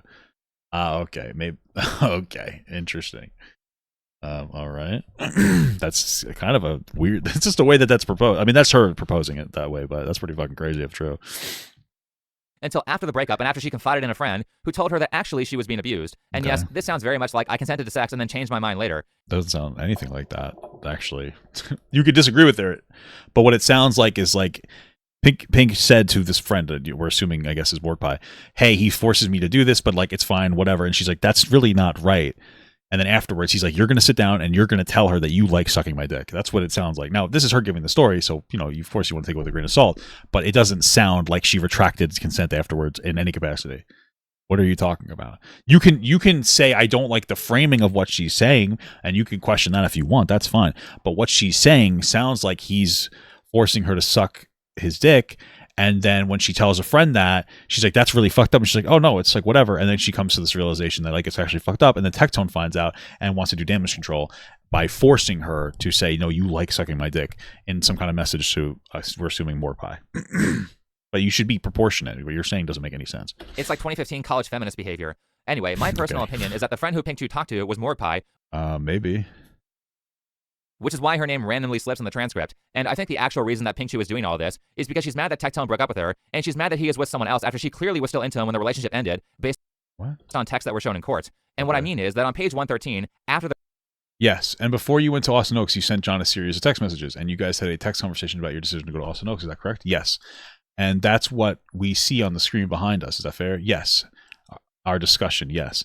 And you said, I really need a friend right now. I think I need to go to a mental hospital. My mom won't answer. Oh, that makes sense as to why she didn't go to her mom's, though. Wasn't he calling into question why she didn't go to her mom's? If her mom's not answering, wouldn't this debunk what you said before? Okay, anyway. Yes, and that was what the screen behind us. Okay. My mom didn't answer. I don't know if that's if the medicine, I'm having a hard time. I need to see a doctor, figuring that out right now, packing my bags, heading to my mom's. I hope you see this, but I'm going to do the right thing and get a full psych evaluation and get some real help. I love you so much. I'm sorry if I ever hurt you, and I can't wait to come back feeling better. I love you. Is that what you wrote? Yes. And did John direct you to write any of that? No, not that. Okay, just the other part about the oral sex. Yes. Okay. What is this showing to us? The breakup, before she goes into the mental hospital, she... Okay. Okay. Gotcha. She's talking about how much she loves him and says, I'm sorry if I ever hurt you. I'm going to get a full psych evaluation and get some real help. Okay. So I've read certain parts of this transcript a lot of times, particularly this part. And here it sounds like the actual story is that she was having regular psychological breakdowns. He got tired of putting up with it. So her going to the mental hospital was like, no, wait, I swear I'll change. I would also guess that she was threatening self-harm if he broke up with her, which is why she's saying, I'm sorry if I ever hurt you, which again, makes her look like the abuser because threatening self-harm is emotional blackmail. Maybe. Honestly, this visit to the mental hospital looks like some sort of bar. It's also possible that she was being routinely abused and she couldn't cope with it, right? Which is what it seems like the judge came to the conclusion of, so I'm going to trust that. To get him back after the breakup, and I think the actual reason that Pink Chu acted out on social media is because she's pissed off that Tectone moved on to somebody else. Based on the information that I've shown, I don't think this is that much of a stretch. Now, pay attention to who Pink Chu's friend Morpai is. I mean, if that was true, I feel like she wouldn't have won out in the court. I don't think that that's valid. Is friends with. Would it shock you if I said that Hassan Piker is a friend of hers? I don't know. Oh, shit, dude. There's the dog. This is like a really old picture, is it not? Because that dog is not shocked yet. This dog looks young as fuck. How every bad thing on social media always relates back to this social circle, but it seems to be the case. This is so terminally online, bro. Like, we're at a point where it's like, look, Morpai, who I think maybe was associated with Pikachu, who maybe was the explicit confidant of Pikachu, went on Hassan's podcast 3 years ago or whatever, whenever the shocked dog was younger. See? Look. She's actually lying. It's like, you sound like a fucking crazy conspiracy theorist. You're doing this right now, but they got all the fucking like red lines everywhere. Look at this. And there, and there, and there. It's all connected. Like, what? Who else? Who's next? Who else do we need in here? This is so fucking weird.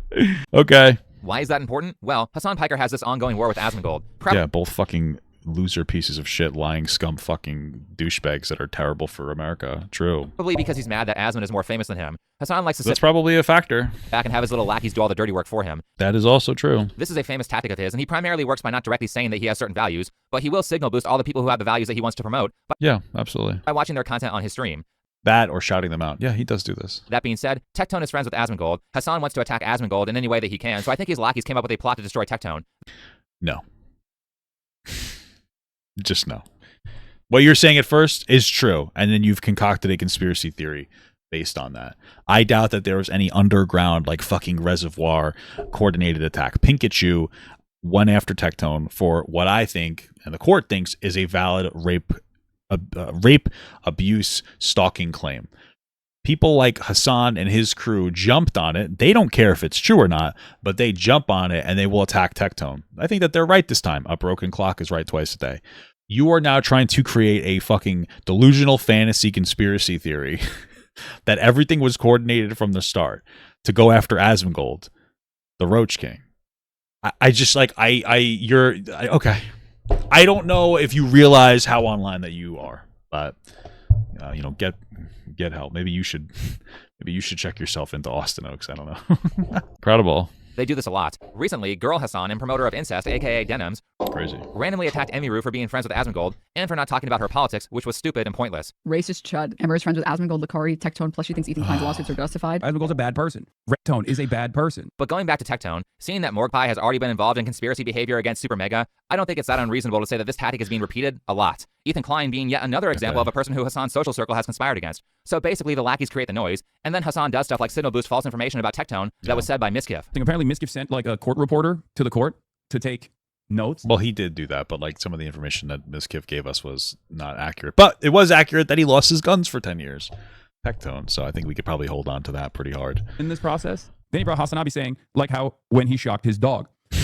Okay. So apparently he did a right-wing pivot, and he thought that, but Hassanabi bad would Well, he did do a right-wing pivot. I believe he did admit that. Work in a court of law. This is why I always say nobody grifts to the left. Sorry, that last line wasn't super relevant, but it was so stupid that I had to include it. If you read the court There are plenty of people who grift to the left.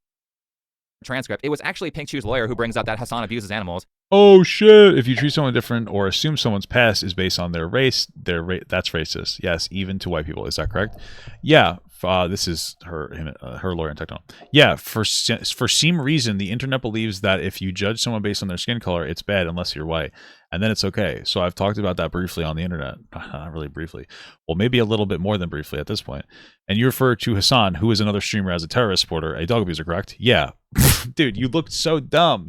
She brought it up, but he's verifying that. Well, you know what? Actually, he's not dumb. Like, I guess, let's see this one. Then he brought up, this is actually on me. This is maybe my bad. This says that he brought up the Hassan saying the shock dog. The lawyer did, so that's actually my bad. Let me not. I'm being a little fucking a little silly brained here. And then you refer to Hassan, who is another streamer, is a terrorist supporter and a dog abuser, correct? Yeah, he electrocuted his dog on stream, and he says Hezbollah was doing the right thing. And I don't think supporting terrorism is a good thing, nor is abusing your animals. White privilege is propaganda. The real race. I mean, white privilege can be real, but like when people use it to be racist, it's fucking crazy. It removes the productive nature of the conversation.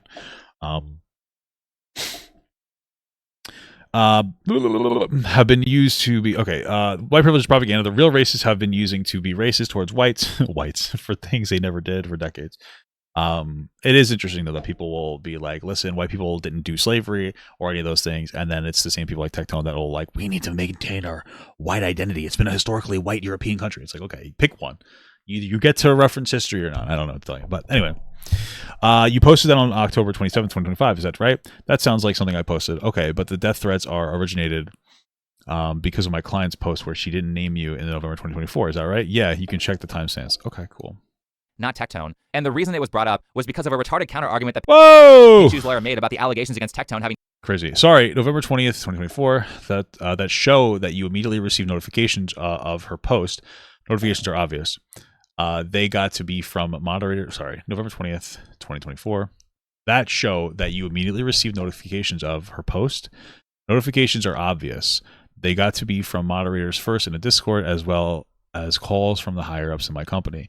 And then the bigger tweets started to pop up the day of. I'm not really sure. Maybe you can refresh my memory exactly what time this was posted on November 20th. And you've indicated that you get have gotten death threats. Is that right? Of course. And these death threats are specifically related to the issue with Pink. Is that correct? It's definitely had a big snowfall effect. Okay, so what he's saying, he's not saying it's all because of her. Okay, I mean, I imagine he gets more death threats from him being constantly racist, sexist, and xenophobic, but okay. Okay. And so do you blame the current death threats that you were getting? Are they a direct result of my client's statements back in November of 2024 on her sub account? I would absolutely say they were one of the root causes as well as the exacerbation. Okay, so it doesn't have anything to do with your current white privilege comments and propaganda and racist towards whites. That has nothing to do with your death threats. Is that correct? I mean, this makes sense to be questioned. Like, hey, you're claiming that you're getting death threats because of her claims, and then she's like, well, you say a lot of other very toxic stuff online, so could it be that? No effect on how much hate he gets because he brings up things like Hassan shocking his dog. It was such a stupid part of the transcript because Pink Shoe's lawyer is arguing that Pink's pretty direct allegations against Tectone on Twitter of one of the most horrific crimes didn't really have an effect on how many threats he gets. Well, that's her job. Okay, how about your stance on trans children? Has that gotten you death threats? Of course. Okay, so that didn't come from my client, correct? Correct, but those are far after this whole ordeal happened. Okay, but upon requesting from your lawyer, you blamed my client for those death threats. Yeah, for the ones in regards to me being a rapist, of course. Why wouldn't I? Okay, I don't think people like rapists too much. Okay, and I think it's just kind of, to wrap things up, you originally talked about being authentic with your audience, and you, unfortunately, have had a sexual assault experience yourself, and I'm sorry for that. Thank you. And it's okay for you to talk about that experience with your public. Is that right? Of course. So then why is it okay for you to talk about your experiences, but my client not talk about her experiences when she doesn't name you? I mean, it's kind of a good question. Kind of a good question, actually. She kind of got him. But yeah, she's just trying to say like, hey, you say a lot of inflammatory things online. Could those be the reason that you have death threats? Like that's the point of what they're doing. You know, the same way, she's doing that. His lawyer is picking at her, being a little insensitive about her sexual assault, but that's his job. Like, I'm not going to shit on him for that. It's just a little crazy. Yeah, that's the whole point of what they're doing. This is what happens when you go to court. Yeah. Because nobody could figure out that she was talking about him, despite numerous people in the comments saying that it was Tectone. But when Tectone says any random no effect on how much hate he gets because he brings up things like Hassan shocking his dog. It was such a stupid part of the transcript because Pink Shoe's lawyer is arguing that Pink's had to include it. If you read the court transcript, it was actually Pink Shoe's lawyer who brings up that Hassan abuses animals, not Tectone. True. And the reason it was brought up was because of a retarded counter argument that Pink Shoe's lawyer made about the allegations against Tectone having no effect on how much hate he gets because he brings up things like Hassan shocking his dog. It was such a stupid part of the transcript because Pink Shoe's lawyer is arguing that Pink's pretty direct allegations against Tectone on Twitter of one of the most horrific crimes didn't really have an effect on how many threats he gets because this is so funny to me, dude. Nobody could figure out that she was talking about him. This one's funny to me, and it's only because, like, listen, you're being intentionally dishonest. And that's the problem I have. The countering is not an issue. But this whole thing talks about Tectone talking about racism towards, like, white people and being inflammatory about trans people. And you're like, yeah, she brings up things like Hassan's dog, saying that's the whole reason why you get death threats. That is one of the things. But then there are also other things. She's saying you say a lot of toxic things online. That could also be a contribution. That's what she's saying. But he's trying to make it seem like, oh, it's just like crazy things like the Hassan shocking dog thing. I doubt he got any negative comments about the Hassan dog shocking thing. But maybe he did. But I mean, the vile fucking like MAGA shit that he says, like, yeah, he's going to get some hit back. Why not bring that up? Like, it's good context. I would not doubt that her accusing him, in my opinion, very credibly enough to get his guns taken away for 10 years, of being a rapist, which I believe that he is a reason that he's getting death threats, right? Fair enough. But also, the fact that he says vile, fucking, like weird, insane, right-wing shit online is also going to be a cause for it. That's the point being made. And you're saying, well, it's just the Hassan, the dog thing. It's like, no, it's also like, whatever fucking like racist shit that he says online and whatever other shit about trans people. Although he said that the trans thing specifically happened after the fact. But, I don't know. Just try to keep your context available. I feel like that's not unreasonable. Twitter of one of the most horrific crimes didn't really have an effect on how many threats he gets because nobody could figure out that she was talking about him, despite numerous people in the comments saying that it was Tectone. But when Tectone says any random thing about OnlyFans, even when he's showing that he's referencing a different person, it's an immediate threat to Pink Shoe's life. So again, I think there's a bigger thing going. Well, no, she's trying to build a pattern to show that like he will if the protective order is lifted at this point, then she would be under threat. That's the what she's trying to establish there, and that like constantly rising, increasing the amount of hate towards OnlyFans girls is going to be a contributor of that. I understand that you guys hate OnlyFans girls. To me it's like weird, and to me I think you purchased it a lot only because like I don't like OnlyFans girls. That I don't really like the career choice. I think that it's a quick buck, which I get people want to make money, but I think it's also mentally straining. I think there's a lot of young girls who almost get like, you know, pushed to do it because they feel like it'll be easy and a quick buck. And I think that could be very toxic. I do think that there's a lot of conversations to have about our system getting fucked and people having less opportunity and, you know, technology taking away our jobs and driving down wages. You know, FedEx is mass laying off workers. Same thing with UPS, just even though they're profitable, just so that they can use AI more to increase the profit. I think it's fucked up. It's bad for the American middle class, right? But I don't make a point of going on Twitter and constantly talking shit about OnlyFans girls. I also don't make a point to make all my videos about talking shit about OnlyFans girls. You guys have an obsessive hate for OnlyFans girls. Like, I don't like the career choice. I don't dislike the people necessarily. You hate the career choice. You hate the people. And you do it to an obsessive amount. Like, every day you keep talking about it, despite the fact that this is really a symptom of an issue that we have in our society.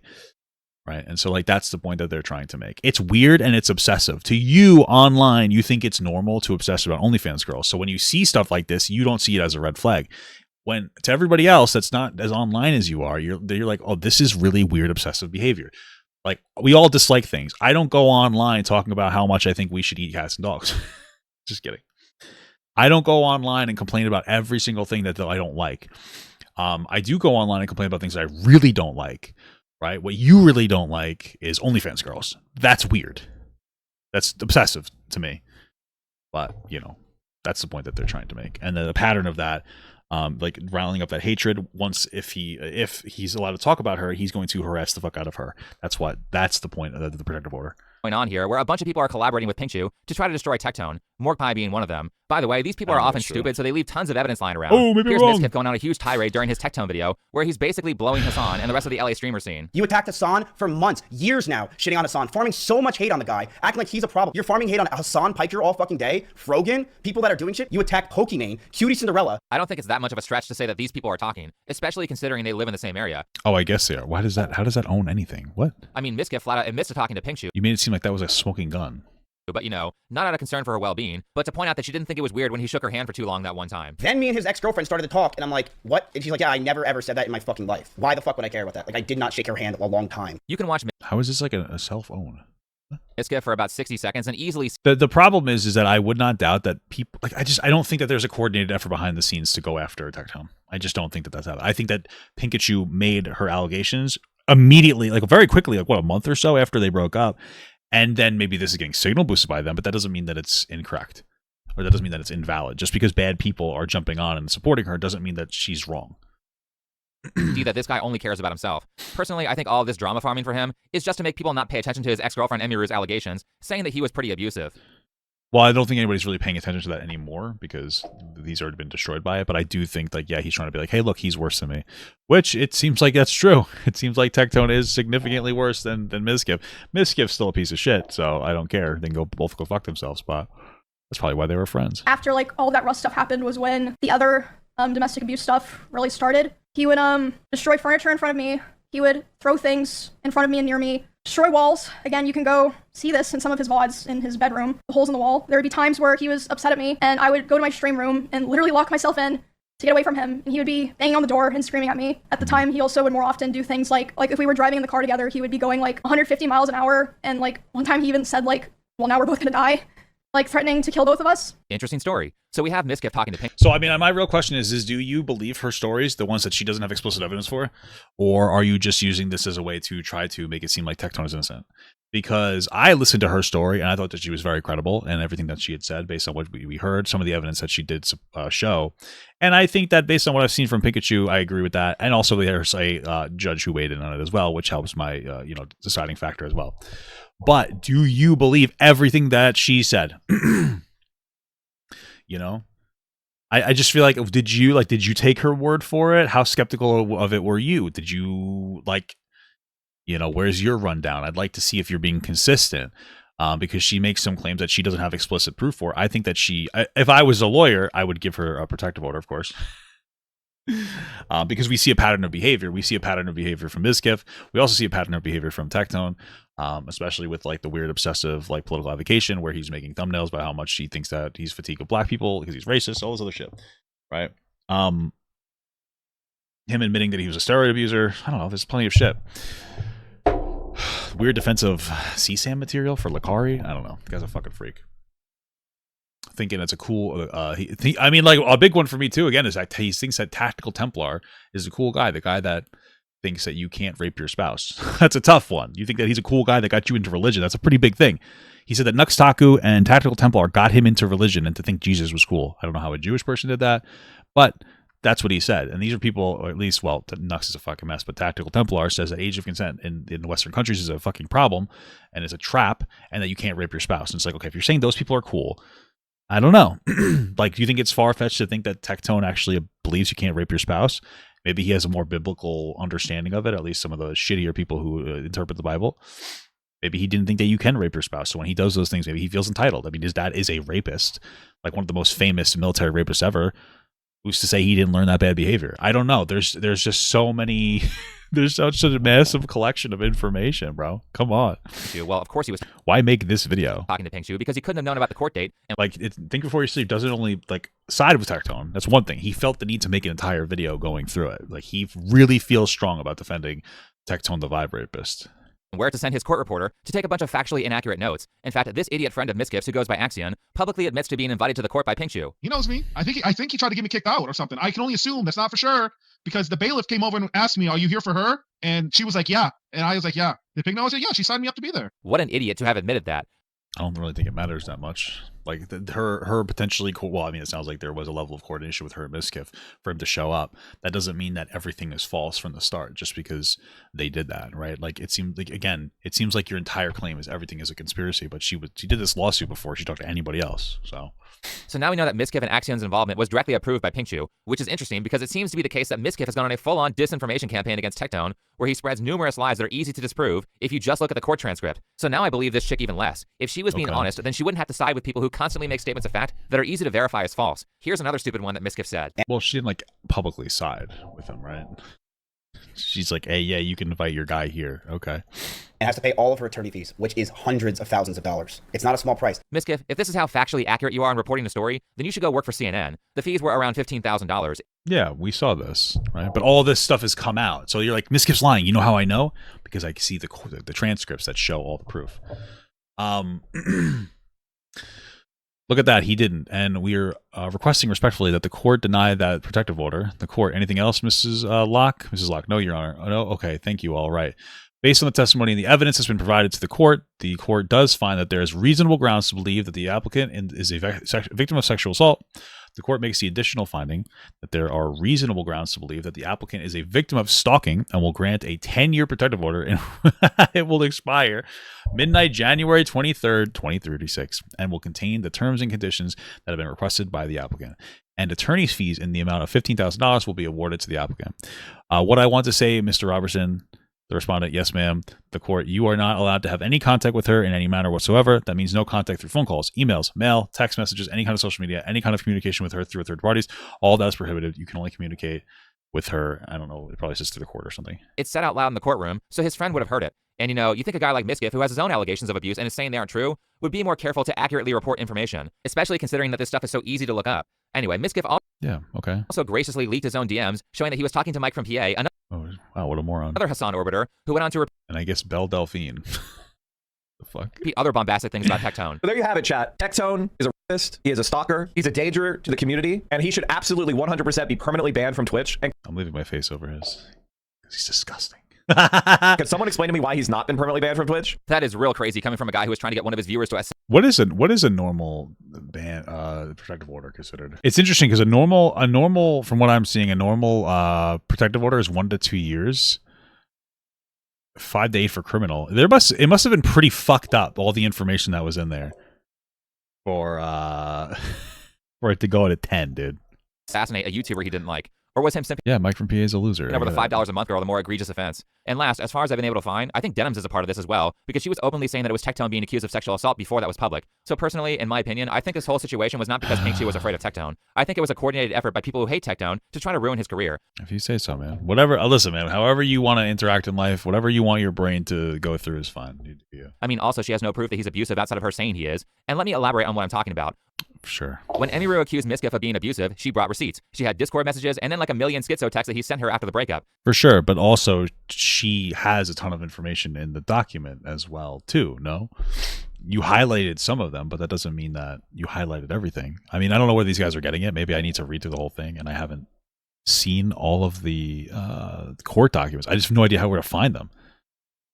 But yeah, man, it seems like, I mean, I don't know. We're at a situation where my take is like, yeah, you know, I'm going to trust the court that they looked through enough information to find that he was a credible threat. And I think that he is.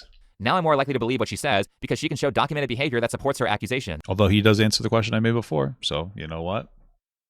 Future vision from Think Before You Sleep, am I right? As for Tectone, the only time he mentions Pinkchu is after she accuses him of abuse, and what's really going on here is that she made an allegation with no corroborating evidence. Tectone says that's not true, and now he's getting legally punished for it. It's actually disturbing how often these because she showed enough receipts, no? Types of situations happen. I mentioned recently that Turkey Tom was falsely accused by an ex-girlfriend of his in a situation that is... And he did not get a restraining order against him, so interesting.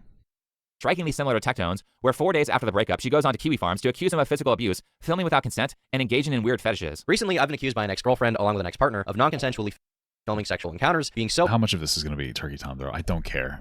rough and inconsiderate during sexual encounters that it bordered on assault, encouraging eating disorders, being into age play, along with a litany of other completely baseless, false accusations. The reality was that his ex-girlfriend, Rowan, was actively consenting to everything, including being filmed. She had a bunch of creepy fetishes, and she was trying to push Tom into behavior that he didn't want to engage with. He never asked me. He would just pull out his phone and record. I wouldn't notice until maybe 30 seconds in a minute or a minute into it. Now, I obviously can't and would never show these videos to anyone, but in them, we know he's innocent. I don't... Okay. It's undeniable that she is staring directly into the camera from the moment the video starts, because the reality is that every single time we recorded, I had explicit permission. Rowan texts me saying, quote, rape thing is so hot. My response to this is consensual sex is good. It's funny because Tom sends texts that the FBI is watching. I just want to make sure that we've established that this is all consensual, okay? Somebody knew this was coming. In the interview, it stated that our breakup took place in December, and that after that she realized how bad it was, and she felt the need to contact Katie, who we're going to get into later. Gee, where have I heard that one before? If you watch Tom's video on the false allegations against him, it's an incredibly similar story to Tectone's, except I think Tom is a little bit... No, it's not. It's not even close to similar. ...more conscientious about this stuff, and so he made sure to have evidence of his... It's not even close to similar. What are you talking about? Come on, dude. You can't be... You can't be lying like that. It's not even close to similar. If it was a similar situation, so Jesus Christ. Okay. One situation is this fucking crazy girl that's pining for Tom. That's constantly saying insane like sexual stuff. The other situation is a girl that they like Tectone and her were dating together, and then after they had broke up, she talked to somebody and she felt like she realized that like it was more abusive than it was because there were times where he would force her to have sex with him. And so she went to the courts. It's not similar at all. She actually went to the courts. Yeah. So, okay. I don't... It's really similar. It's not. It's really not that similar at all. It's really not. It's not. His ex openly saying that she would blackmail him if they didn't get back together. Wait, did Pikachu say that? She'll blackmail him? Oh, that's so similar. Immediately after I told Rowan that I wanted to break up with her, she began threatening posts about me online. I'm going to make it hard for you to ever be in a relationship. Okay, Rowan, I just want to move on and have my life, and you'll move on and have your life. And it's extremely similar. That's why Turkey Tom he got off because he was innocent and Tectone was guilty. He got charged as guilty. That's why they're so similar. Like, that doesn't make any sense what you're saying. We can be in our own corners. We don't have to do damage to each other. Like, do you think we'll ever be able to see each other? After the way this conversation's gone today, I really don't think so. Why? Because you're like threatening to blackmail me. I'm not. Yeah, going to Kiwi Farms is apparently the same as going to the police. Well, if you don't come see me, then I will. You know what's great about all this? Despite that Tom has her recorded saying that she will blackmail him, there really isn't much remedy you can get against someone for false allegations unless you sue them for defamation, which is expensive and hard to prove, and it's why people feel safe in falsely accusing somebody. And then asshats like Hassan will boost the false allegations without critical thought or saying, where's the evidence? By the way, one of your OG slop tuber ops, Turkey Tom, also caught in a sexual assault allegation where he physically abused two of his exes. This didn't even reach your radar because he's laying low. No, it didn't reach my radar because I have so many fucking ops that have done like sexual assault that I don't even know who the fuck this one is. But that's crazy. There he is, just agreeing with and validating the allegation with no pushback, despite knowing nothing about it. Luckily, Tom knew. Damn, you know, guys, you know what I learned in this video? Hassan do be bad. The exact way to humiliate his ex for blackmailing him and how to prove his innocence. But for average people, this can be life-destroying, and there's not really much you can do about it. Anyway, let's go to the court decision. Like everyone else, I already knew the results before I read this transcript, and I was still shocked to see this. Based on the testimony and the evidence that's been provided to the court does find that there are reasonable grounds to believe that the applicant is the victim of sexual assault. The court makes the additional finding that there are reasonable grounds to believe that the applicant is the victim of stalking and will grant a 10-year protective order. The court means the judge, by the way. The judge made this decision. Just to make it clear that this was not a trial by jury. Some additional things. Tectone has to pay $15,000 in lawyer fees to Pinkchu. He can't go anywhere near her. Who cares about that? He obviously doesn't want to go near her. He has lost his right to own a firearm for 10 years, which is nuts considering she didn't really have any evidence that Tectone was dangerous. And he's not allowed to talk about her, which again is also ridiculous, not because he can't say the name Pinkchu for 10 years, but because of the criteria they consider to be a conversation about Pinkchu. As in, if Tectone ever talks about OnlyFans in a negative light, is he liable for criminal charges? There was you showed like maybe 20 pages of the 200 pages, but okay. This is insane. Knowing nothing going in, I don't think any reasonable person would have agreed with the judge here. So I started researching on who this person is. Judge Dimple Malhotra. If you go to her website, it basically describes her as an activist who started out by working in San Francisco, California.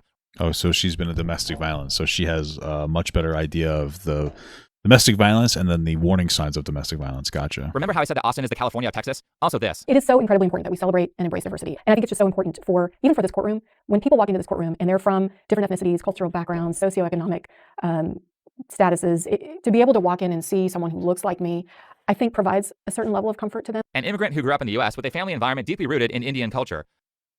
Okay, why is that a red flag for her? I don't understand. Judge Dimple Malhotra is the first and only person of South Asian descent elected to a judicial seat in Travis County history. Cool. Oh, great. So she's one of those people where we have to focus on their race instead of their qualifications.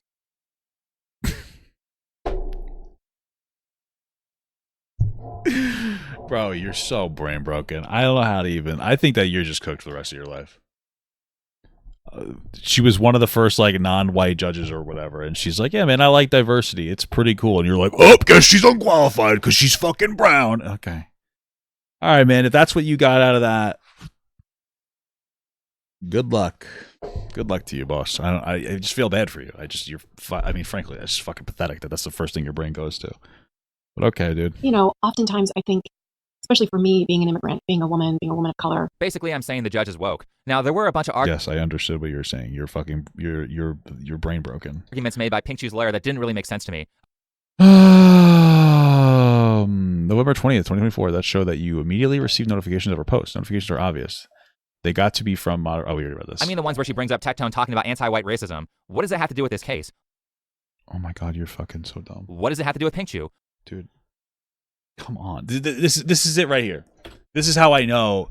This is how I know that he didn't actually read anything that he was showing us, and he just put it on the screen, and he's just like he's knuckle dragging while he's reading to us. The reason that he's taught there that she's asking these questions, she asks questions about like the Hassan dog thing, about the anti-white racism thing, and then also about like his comments on trans kids, because she's trying to establish, even if you disagree with her, she's trying to establish that there are other reasons why he got death threats, because he claimed that he got death threats because she accused him, and in my opinion, very credibly, of sexual assault. You would know that if you just read through this. But he's just like, oh, well, why do you need to bring that up? Because you're just... Dude, come on. Like, at least engage with the fucking material in front of you and disagree with it. That's why it was brought up. We know why. We read it. You didn't. It's weird. It's very clear you didn't read through any of the shit that you're showing on the screen. Please. Just please. Think before you fucking speak. Oh my God. I mean the ones where she brings up Tectone talking about anti-white racism. What does that have to do with this case? What does it have to do with Pink Shoe? Why did Pink Shoe bring up that she's half Mexican? Why are they making arguments that are irrelevant and would clearly make a judge who ran as a Democrat think that Tectone is a racist? Keep in mind that this court case is occurring on... Well, if you run as a normal person instead of a fucking right-wing freak, of course you're bad, right? January 23rd of 2026, which is during a bunch of anti-ICE riots and after Renee Good died. Oh, there we go. Renee Good did it. Guys, the ghost of Renee Good accused...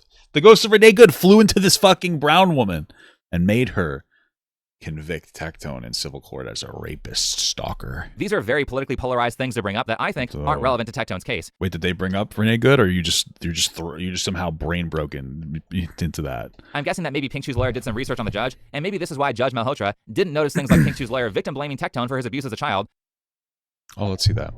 Consent and acts. You're going to hear judge sorry, excuse me. We're in the middle of these things. You're going to hear judge that he would demean her by having her write slut and come here on her face before he made her perform oral sex. What you're also going to hear about this case, Your Honor, is that they had never actually engaged in traditional intercourse. It was only ever he received blowjobs and there was never any reciprocation on my client. In addition, there were never any really kissing.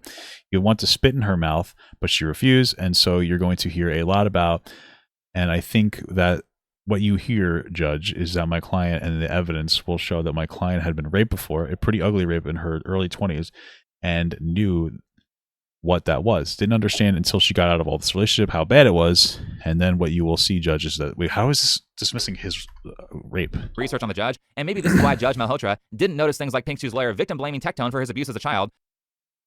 What? How is this victim blaming? Because they didn't have traditional intercourse? How is it victim blaming? It's just stating a fact. What? Okay. Dude, you're a freak. You're a fucking freak, dude. You're a fucking weird freak. Oh. In her opening statements. What the fuck?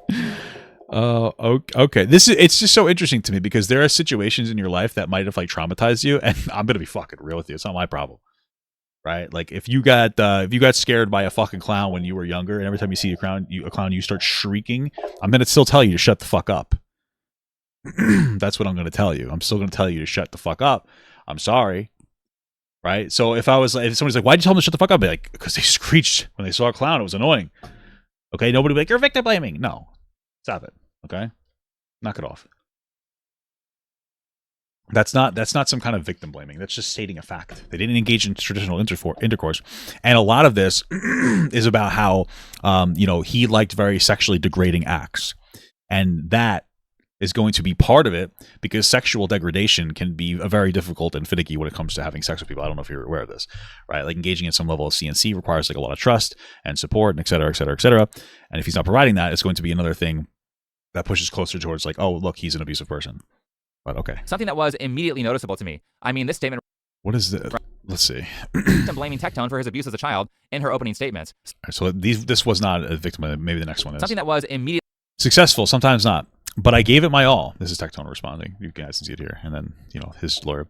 And that's pretty much all a guy can do. Okay, when you broke up the first time, yes, did. I want to clarify, there was 3 times. Once I believe Pink was forgotten about. There was one where Pink wanted me to try to have sex, and I swore to her that I would try, and I did, and it just didn't work. It was too afraid of committing vaginal sex. Okay. I was too afraid. I wonder what his dad did to him. That's fucked up. It's not a thing to take lightly. I'm not a guy who sleeps around, and it's, what if I get her pregnant? And also, I'm not going to lie. The unfortunate reality is that I did have a fear of vaginas. It's still hard for me to look. I think he's just gay. Look at vagina. Am I victim blaming? I'm a straight man, but something about that just scares me.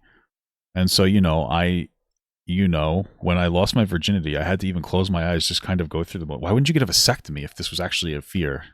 Am I rambling? What was the exact question? How is this victim blaming? When he was in 3rd grade, Tectone's sister tried to infect him with parasites crabs.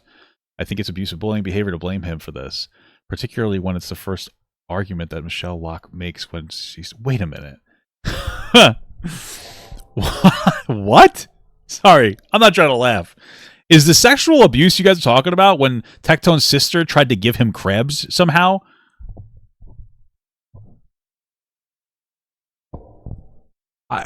I'm not trying to be a fucking asshole. What? That's his sexual assault? I mean, that sounds scary, I guess. But I don't know. I assumed that his dad molested him because his dad's like a really big military rape guy. But I don't understand the context of this. I'm curious, I guess, but okay. How did she try to give him crabs? What the fuck? Is this accurate context? I don't even know what's going on anymore. Okay. Really noticeable to me. I mean, this statement right here. Is that fair? Yes. Did you defend your innocence? Of course. And this is her lawyer to Tectone. And did you absolutely make statements online that the truth come out? Oh, absolutely. Of course. Okay. Did you ever threaten Pink with any kind of physical violence? No, of course not. I'll pass the witness, Your Honor. All right, Mrs. Loke. Thank you. Cross-examination. Oh, okay. So the person up here was Tectone's lawyer. Now we're going down to her lawyer. Mr. Robinson, did you ever engage in vaginal intercourse with my client? No, ma'am. Okay. And did you ever engage in did you perform any oral sex with my client? No, ma'am. What does this have to, how is this her victim blaming him? Because he's afraid of vagina? What? Okay. And in fact, the only one that received any kind of sexual satisfaction from her was you from her. Is that correct? I don't understand. How is this victim blaming? Dude, he's such a baby. Very much makes it seem like Pink Chi was trying to use shame to force Tectone into sex acts that he was uncomfortable with because of his childhood trauma. What? That's what it sounds like to you? Because they tried to have sex once and it didn't work? Because his sister tried to give him crabs when they were younger? That was his abuse trauma, I guess? And that's credible to you. This imaginary thing that you made up is credible. That she actually tried to force herself on Tectone. He didn't even say that. But when she talks in length about his sexual abusive tendencies to the degree where she got a protective order for a decade, you don't believe her. That's so interesting. Wouldn't it be ironic if that were the case? Because you spent your career doing domestic violence cases and you have a background Some might think that it would be hard for you to be impartial as the judge. Right. So how do you maintain your impartiality? As a prosecutor, I took an oath to seek justice, not conviction. And so people have to remember and that not to say that there aren't prosecutors in the world who are doing the wrong thing. Unfortunately, with every profession, you have people who really shouldn't be in that profession, who are there for the wrong reason. I took an oath as a judge to be fair and impartial. Yeah. And that is also incredibly important. People walking into your courtroom deserve your impartiality and to listen to their side of the story. That was hard to listen to considering her decision on Tectone's case. Here's the thing that's really hard to listen to is that like we're at a point now where MAGA doesn't think being qualified is a good thing anymore. What we just saw was Tectone's lawyer, who has like a very long amount of work dealing with abuse cases, weighing in on an abuse case. and I think before you sleep, like, this makes no fucking sense to me. I don't get it. It's all biased. What the fuck? I'm not going to ask a lawyer to make my goddamn McDonald's like, oh, they fucked it. Like, what are you talking about? What the hell? Like, what are we doing? What is happening, dude? What are you talking about, bro? What the fuck are you talking about, dude? Come on. Like, everything's a fucking issue with this guy. How do you stay impartial? That's easy. The answer is she doesn't. Yeah, you're right, dude, because you said so. Right. Now, this does seem like a random question to ask. Here's the thing. Here's the thing. Here's the thing. Here's the thing. And here's the thing again. Every time a girl is assaulted online, people are like, hey, why don't you go to the police? I generally agree with that. She did. She took it to court. She won. Why are you sitting here and you going through all this stuff when you can't even interpret it correctly just to defend Tectone? I think another excellent question. So why was it brought up? Well, the answer to that, I think, is a much bigger issue than the diversity stuff from earlier. Okay. The answer, I think, is a massive conflict of interest. I believe she was asked that question because a few years prior to this interview, there was an article written on her about how a lawyer got her taken off his case because of her domestic violence activism. Yeah, that sounds normal, no? Now, I think that trying to stop domestic... Hold on a second. This is completely normal that this would happen. Like, of course, if you're somebody's lawyer and you have a case where your client is... Well, let's say I'm going to create a reasonable hypothetical where your client is maybe guilty of being an abuser and you kind of know that, you might petition to get rid of a judge who has a background understanding domestic abuse because you would think it's bad for your case, right? You can petition to get judges removed for certain situations. You might say there might be an evidence of bias or something like that, but of course you're going to petition. You're going to try. Right? You're going to try to remove that. That would make sense. That doesn't mean that he's valid. It means that he's, let's be real, a good lawyer. He's a good lawyer. Hey, I got this client. He's probably guilty. I'm not talking about Tectone in this instance, but like, hey, I got this client. He's probably guilty. I'm going to petition to get rid of this judge because she has a extensive history with working with sexual assault or sexual abuse cases, and she's going to be able to see the warning signs more easily. I don't understand. Do you know how the court system works? This is the article. Let's read it. Let's read through it. Whoa, I don't need it in Espanol. Guys, a little too woke, am I right? The judge presiding over Travis County's domestic violence court was forcibly recused from a case this week over her expression of support for domestic violence survivors. It's a single decision, but the precedent set by the state court ruling could make it more difficult for Judge, what is this? What the fuck? I don't even know how to read that name. Make her to do her job. Was that Malhorta? Handedly won the runoff for county court at law number 4 in July. The court hears cases involving criminal allegations of domestic violence and grants protective orders for people who accuse partners or spouses of abuse.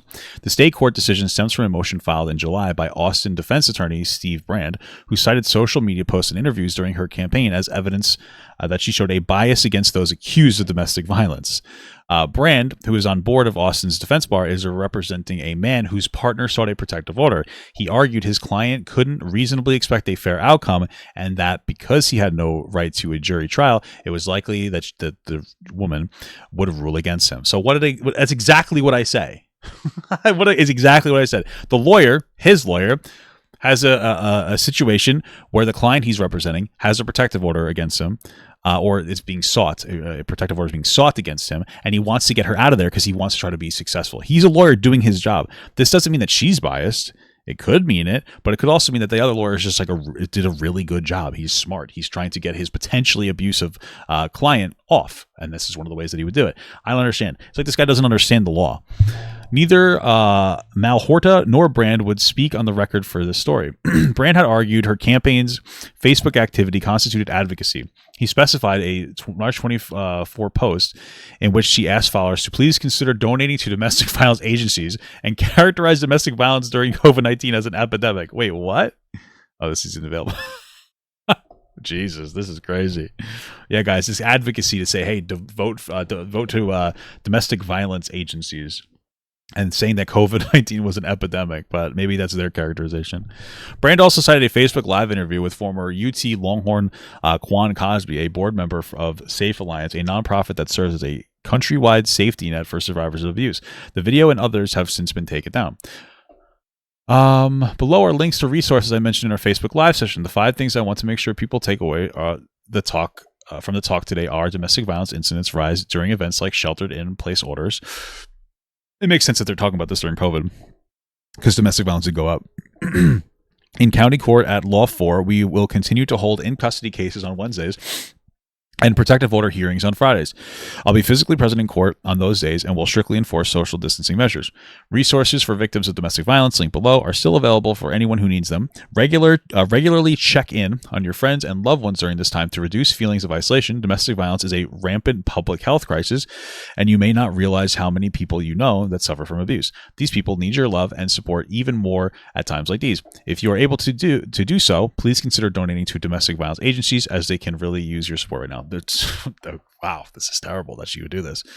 According to the court filing, Cosby praised Mel Horta for her work in the video, suggesting she was truly advocating for these victims of domestic violence, a characterization Brand argued Mel Horta welcomed.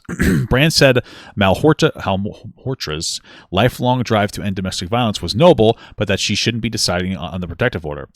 Her commitment to ending domestic violence may possibly still enable her to exercise the discretion necessary to prosecute these kinds of cases, he argued, but it, along with her numerous comments, should absolutely disqualify her from being in the neutral and detached magistrate charged with being the final arbiter on the facts and law in a protective order hearing. Again, I know why he argued this. I disagree. If you're somebody who's more aware of domestic violence and how it manifests, it would make sense that you would be a better person to weigh in on domestic violence, no?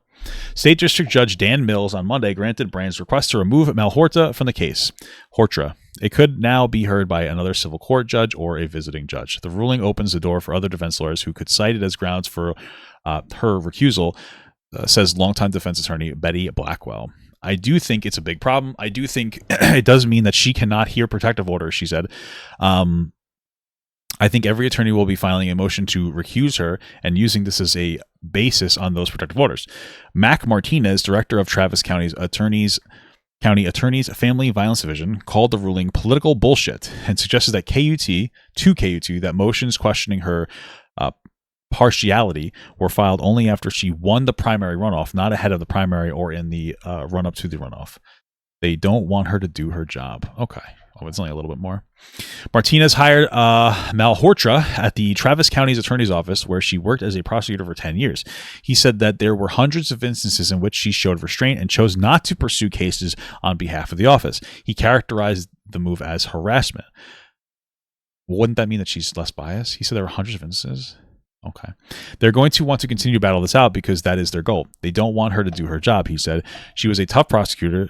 Thank you very much. That was her job. It was her job to zealously pursue justice, and I worked with her long enough to know that I know she dismissed a lot of cases that she thought weren't good. Okay, that means that she doesn't take every single case and push it. Malhotra defeated Margaret Chen Kirscher in the July Democratic primary runoff for the judgeship, which she was appointed to fill when her predecessor Mike Denton ran for Travis County attorney last year. Republicans fielded no candidate for the seat. Martinez argued Denton didn't face the same scrutiny. Denton was the court's inaugural judge in 1999 and advocated for its founding. She doesn't have a different background than Mike Denton had, he said, and they didn't file on him. Okay, she doesn't have a different background. Okay. It's unclear whether this ruling could be used to disqualify Malhotra from presiding over criminal misdemeanor cases. Blackwell says this week's order could push attorneys to follow the same track to recuse Malhotra in those criminal cases. That would, in fact, mean that she could not do her job, she said. Okay, incredible stuff. All right, so now we read through that entire thing. And what point was he trying to make here? Okay. Domestic violence is great. However, about how a lawyer massive conflict of interest. I believe she was asked that question because a few years prior to this interview, there was an article written on her about how a lawyer got her taken off his case because of her domestic violence activism. Now, I think that trying to stop domestic violence is great. However, I also agree with the defense attorney Steve Brand. Why? Who says that her activism makes her biased towards alleged victims, and there's no way he could win a case with her as a judge. You're so desperate to fucking hate women, bro. I don't know what to tell you, man. Somebody who deals with domestic violence more often makes sense that they would know the warning signs better, but okay. He also kind of recommends that every defense lawyer should be filing. Also, why didn't Tectone's lawyer file a motion to try to get her removed from the case if he thought she was so bad? I don't understand. A motion to remove her from their case. And personally, after reading the transcript of Tectone's hearing, I agree. And you didn't read it, though. You don't understand basic things about it. We already caught that. You didn't understand why certain questions were being asked about like his anti-white bullshit that he was pushing out there. And in my armchair internet lawyer opinion with 2020 hindsight, Tectone's lawyer should have gotten Judge Dimple removed and gone with somebody else. Why didn't he try? I'm curious how many other people like Tectone she's done this to, where the accuser has no corroborating evidence, mixed in with strong counter evidence against her story. We don't know that. I would like to read the transcript. I have no idea where it is. I know that Thinking Before You Sleep did not read it. I guarantee you he like fucking chat GPT'd it or something. A lot of people don't know that there's a huge intersection between gun violence and domestic violence. All the studies that have been done show us that over half of the cases where there have been mass shootings, the mass shooter has had a history of domestic violence. Did I hear that correctly? Is he wrong? Is this why Tectone has to be treated like a felon for something that, after reading the transcript, I don't think he did? It yeah, well, you didn't read it, so. Looks like she's on some sort of anti-gun crusade, which is why she took his access to firearms away for a decade. She's talking about the link between domestic violence and gun violence, and you're like, oh, she's on a crusade. Well, a crusade of factual information? I don't understand. A decade when he's a streamer, which puts his life in danger. Has she ever heard of the phrase correlation does not equal causation? What evidence do you have that Tectone's going to crash out and become like a mass shooter or something? Is this why Pink Shoe's lawyer tried to associate him with white supremacy? Is it also... Let's see what this is. So if I can explain on that, when all these things, this is her lawyer and Tectone, all these things came out, I lost pretty much a large chunk of my audience, and content creators kind of have to pivot what they're doing to other topics once they lose access to a demographic. So originally I never really covered anything political or talking about, white privilege. But yeah, I would say my content definitely had to find a new route on how to be successful online. And so unfortunately, I had to make a little bit more extreme comments to be successful in the career that I'm in now. Wow. I just love this moment here where Tectone literally admits that he has to grift for money, which is patently incorrect, by the way. You don't need to do that. Him losing an audience for whatever reason doesn't mean that you have to be, in his words, a little bit more extreme comments, or excuse me, make a little bit more extreme comments to be successful in the career that I am now. This guy's a millionaire. He doesn't need to make extreme comments to do this. He could take a step back and he could redirect himself in a more productive way. He chose to grift for MAGA for money. I don't understand. You don't have to do that. Like anybody going, yeah, that's true. That's true. No, it's not, dude. You could just be a little less successful. He's a millionaire. He could just have a couple of fewer viewers. Okay? It would make more sense, though, that he grifted there because he knows that rape is acceptable. So is pedophilia, and so is abuse when it comes to being like a MAGA supporter, right? These are people that push slavery, like Asmongold, and they literally are okay with child abuse. You have people like Nick Fuentes justifying 15-year-olds getting raped by Jeffrey Epstein. And you have like Donald Trump not releasing client list probably because he molested children, right?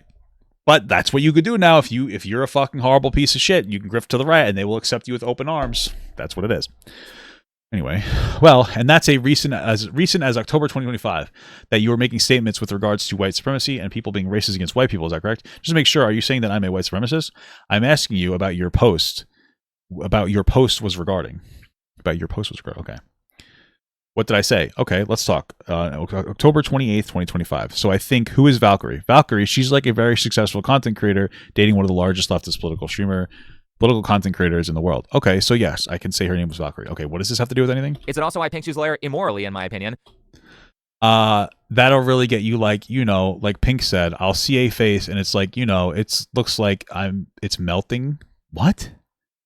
And you think that's okay to go without medical supervision for that? My experience with medication kind of turned me into a zombie and almost got me to end my own life. So I kind of fear medication because last time I attempted to OD.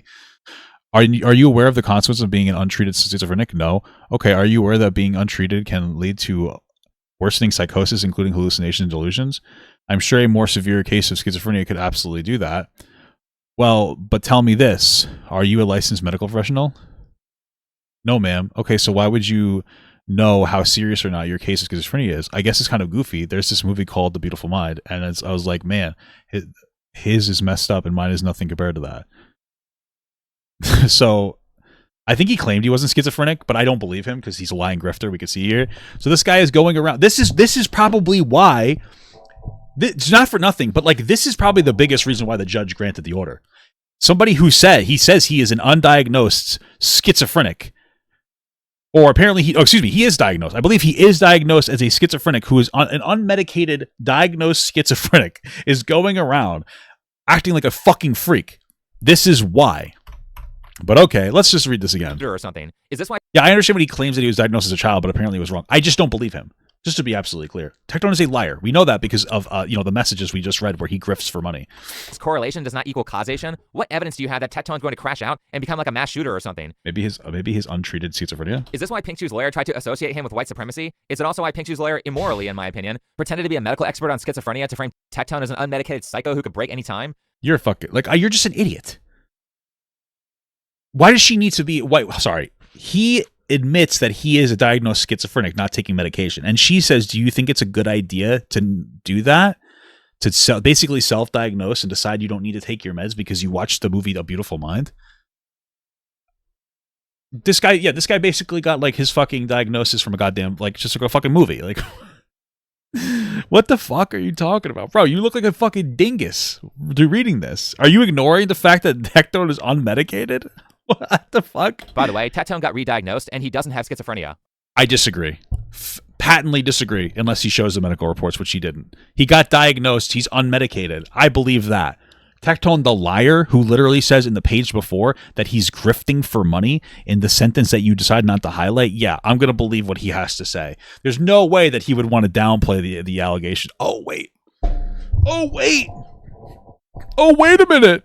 To frame Tectone as an unmedicated psycho who could break any time. Okay. By the way, Tectone got re-diagnosed and he doesn't have schizophrenia. I went to a psychiatrist yesterday. Guys, I'm not schizophrenic. The psychiatrist believes the reason why I see things that aren't there, mainly, at night, is due to the fact that I got stabbed in my left eye, and my right eye is normal. And so they believe that my eyeballs are causing me to temporarily hallucinate things that aren't there because they're not signaling my brain properly.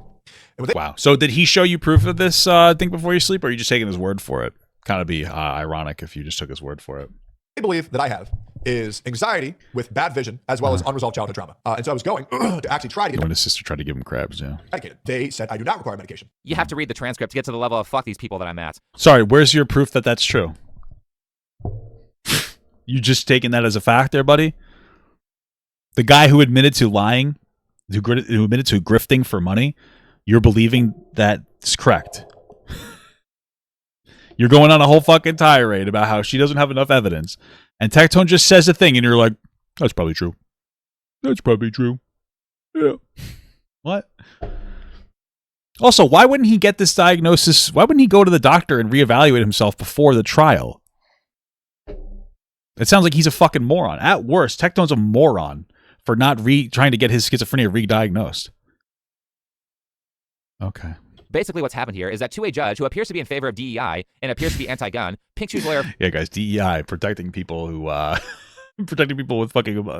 marginalized groups is so fucking bad. framed Tectone as a violent, unmedicated, schizophrenic neo-Nazi. Tectone is also bald. Wait, what? I wish I could find this, but people are saying that... I got some of these fucking things here. Some people are saying that he had a conversation with his friend's dead mom. I don't know if I could say that. And I tried running into deer with my car, but I hallucinated. Clips show up too. I don't know if I can't find any clips of Tectone saying that. I'll take your word for it, but I can't run that by him. Appears to be anti-gun. Pink Shoe's lawyer framed Tectone as a violent, unmedicated, schizophrenic neo-Nazi. Tectone is also bald, so he might as well be seen as a skinhead too. Same, I guess. Am I a skinhead?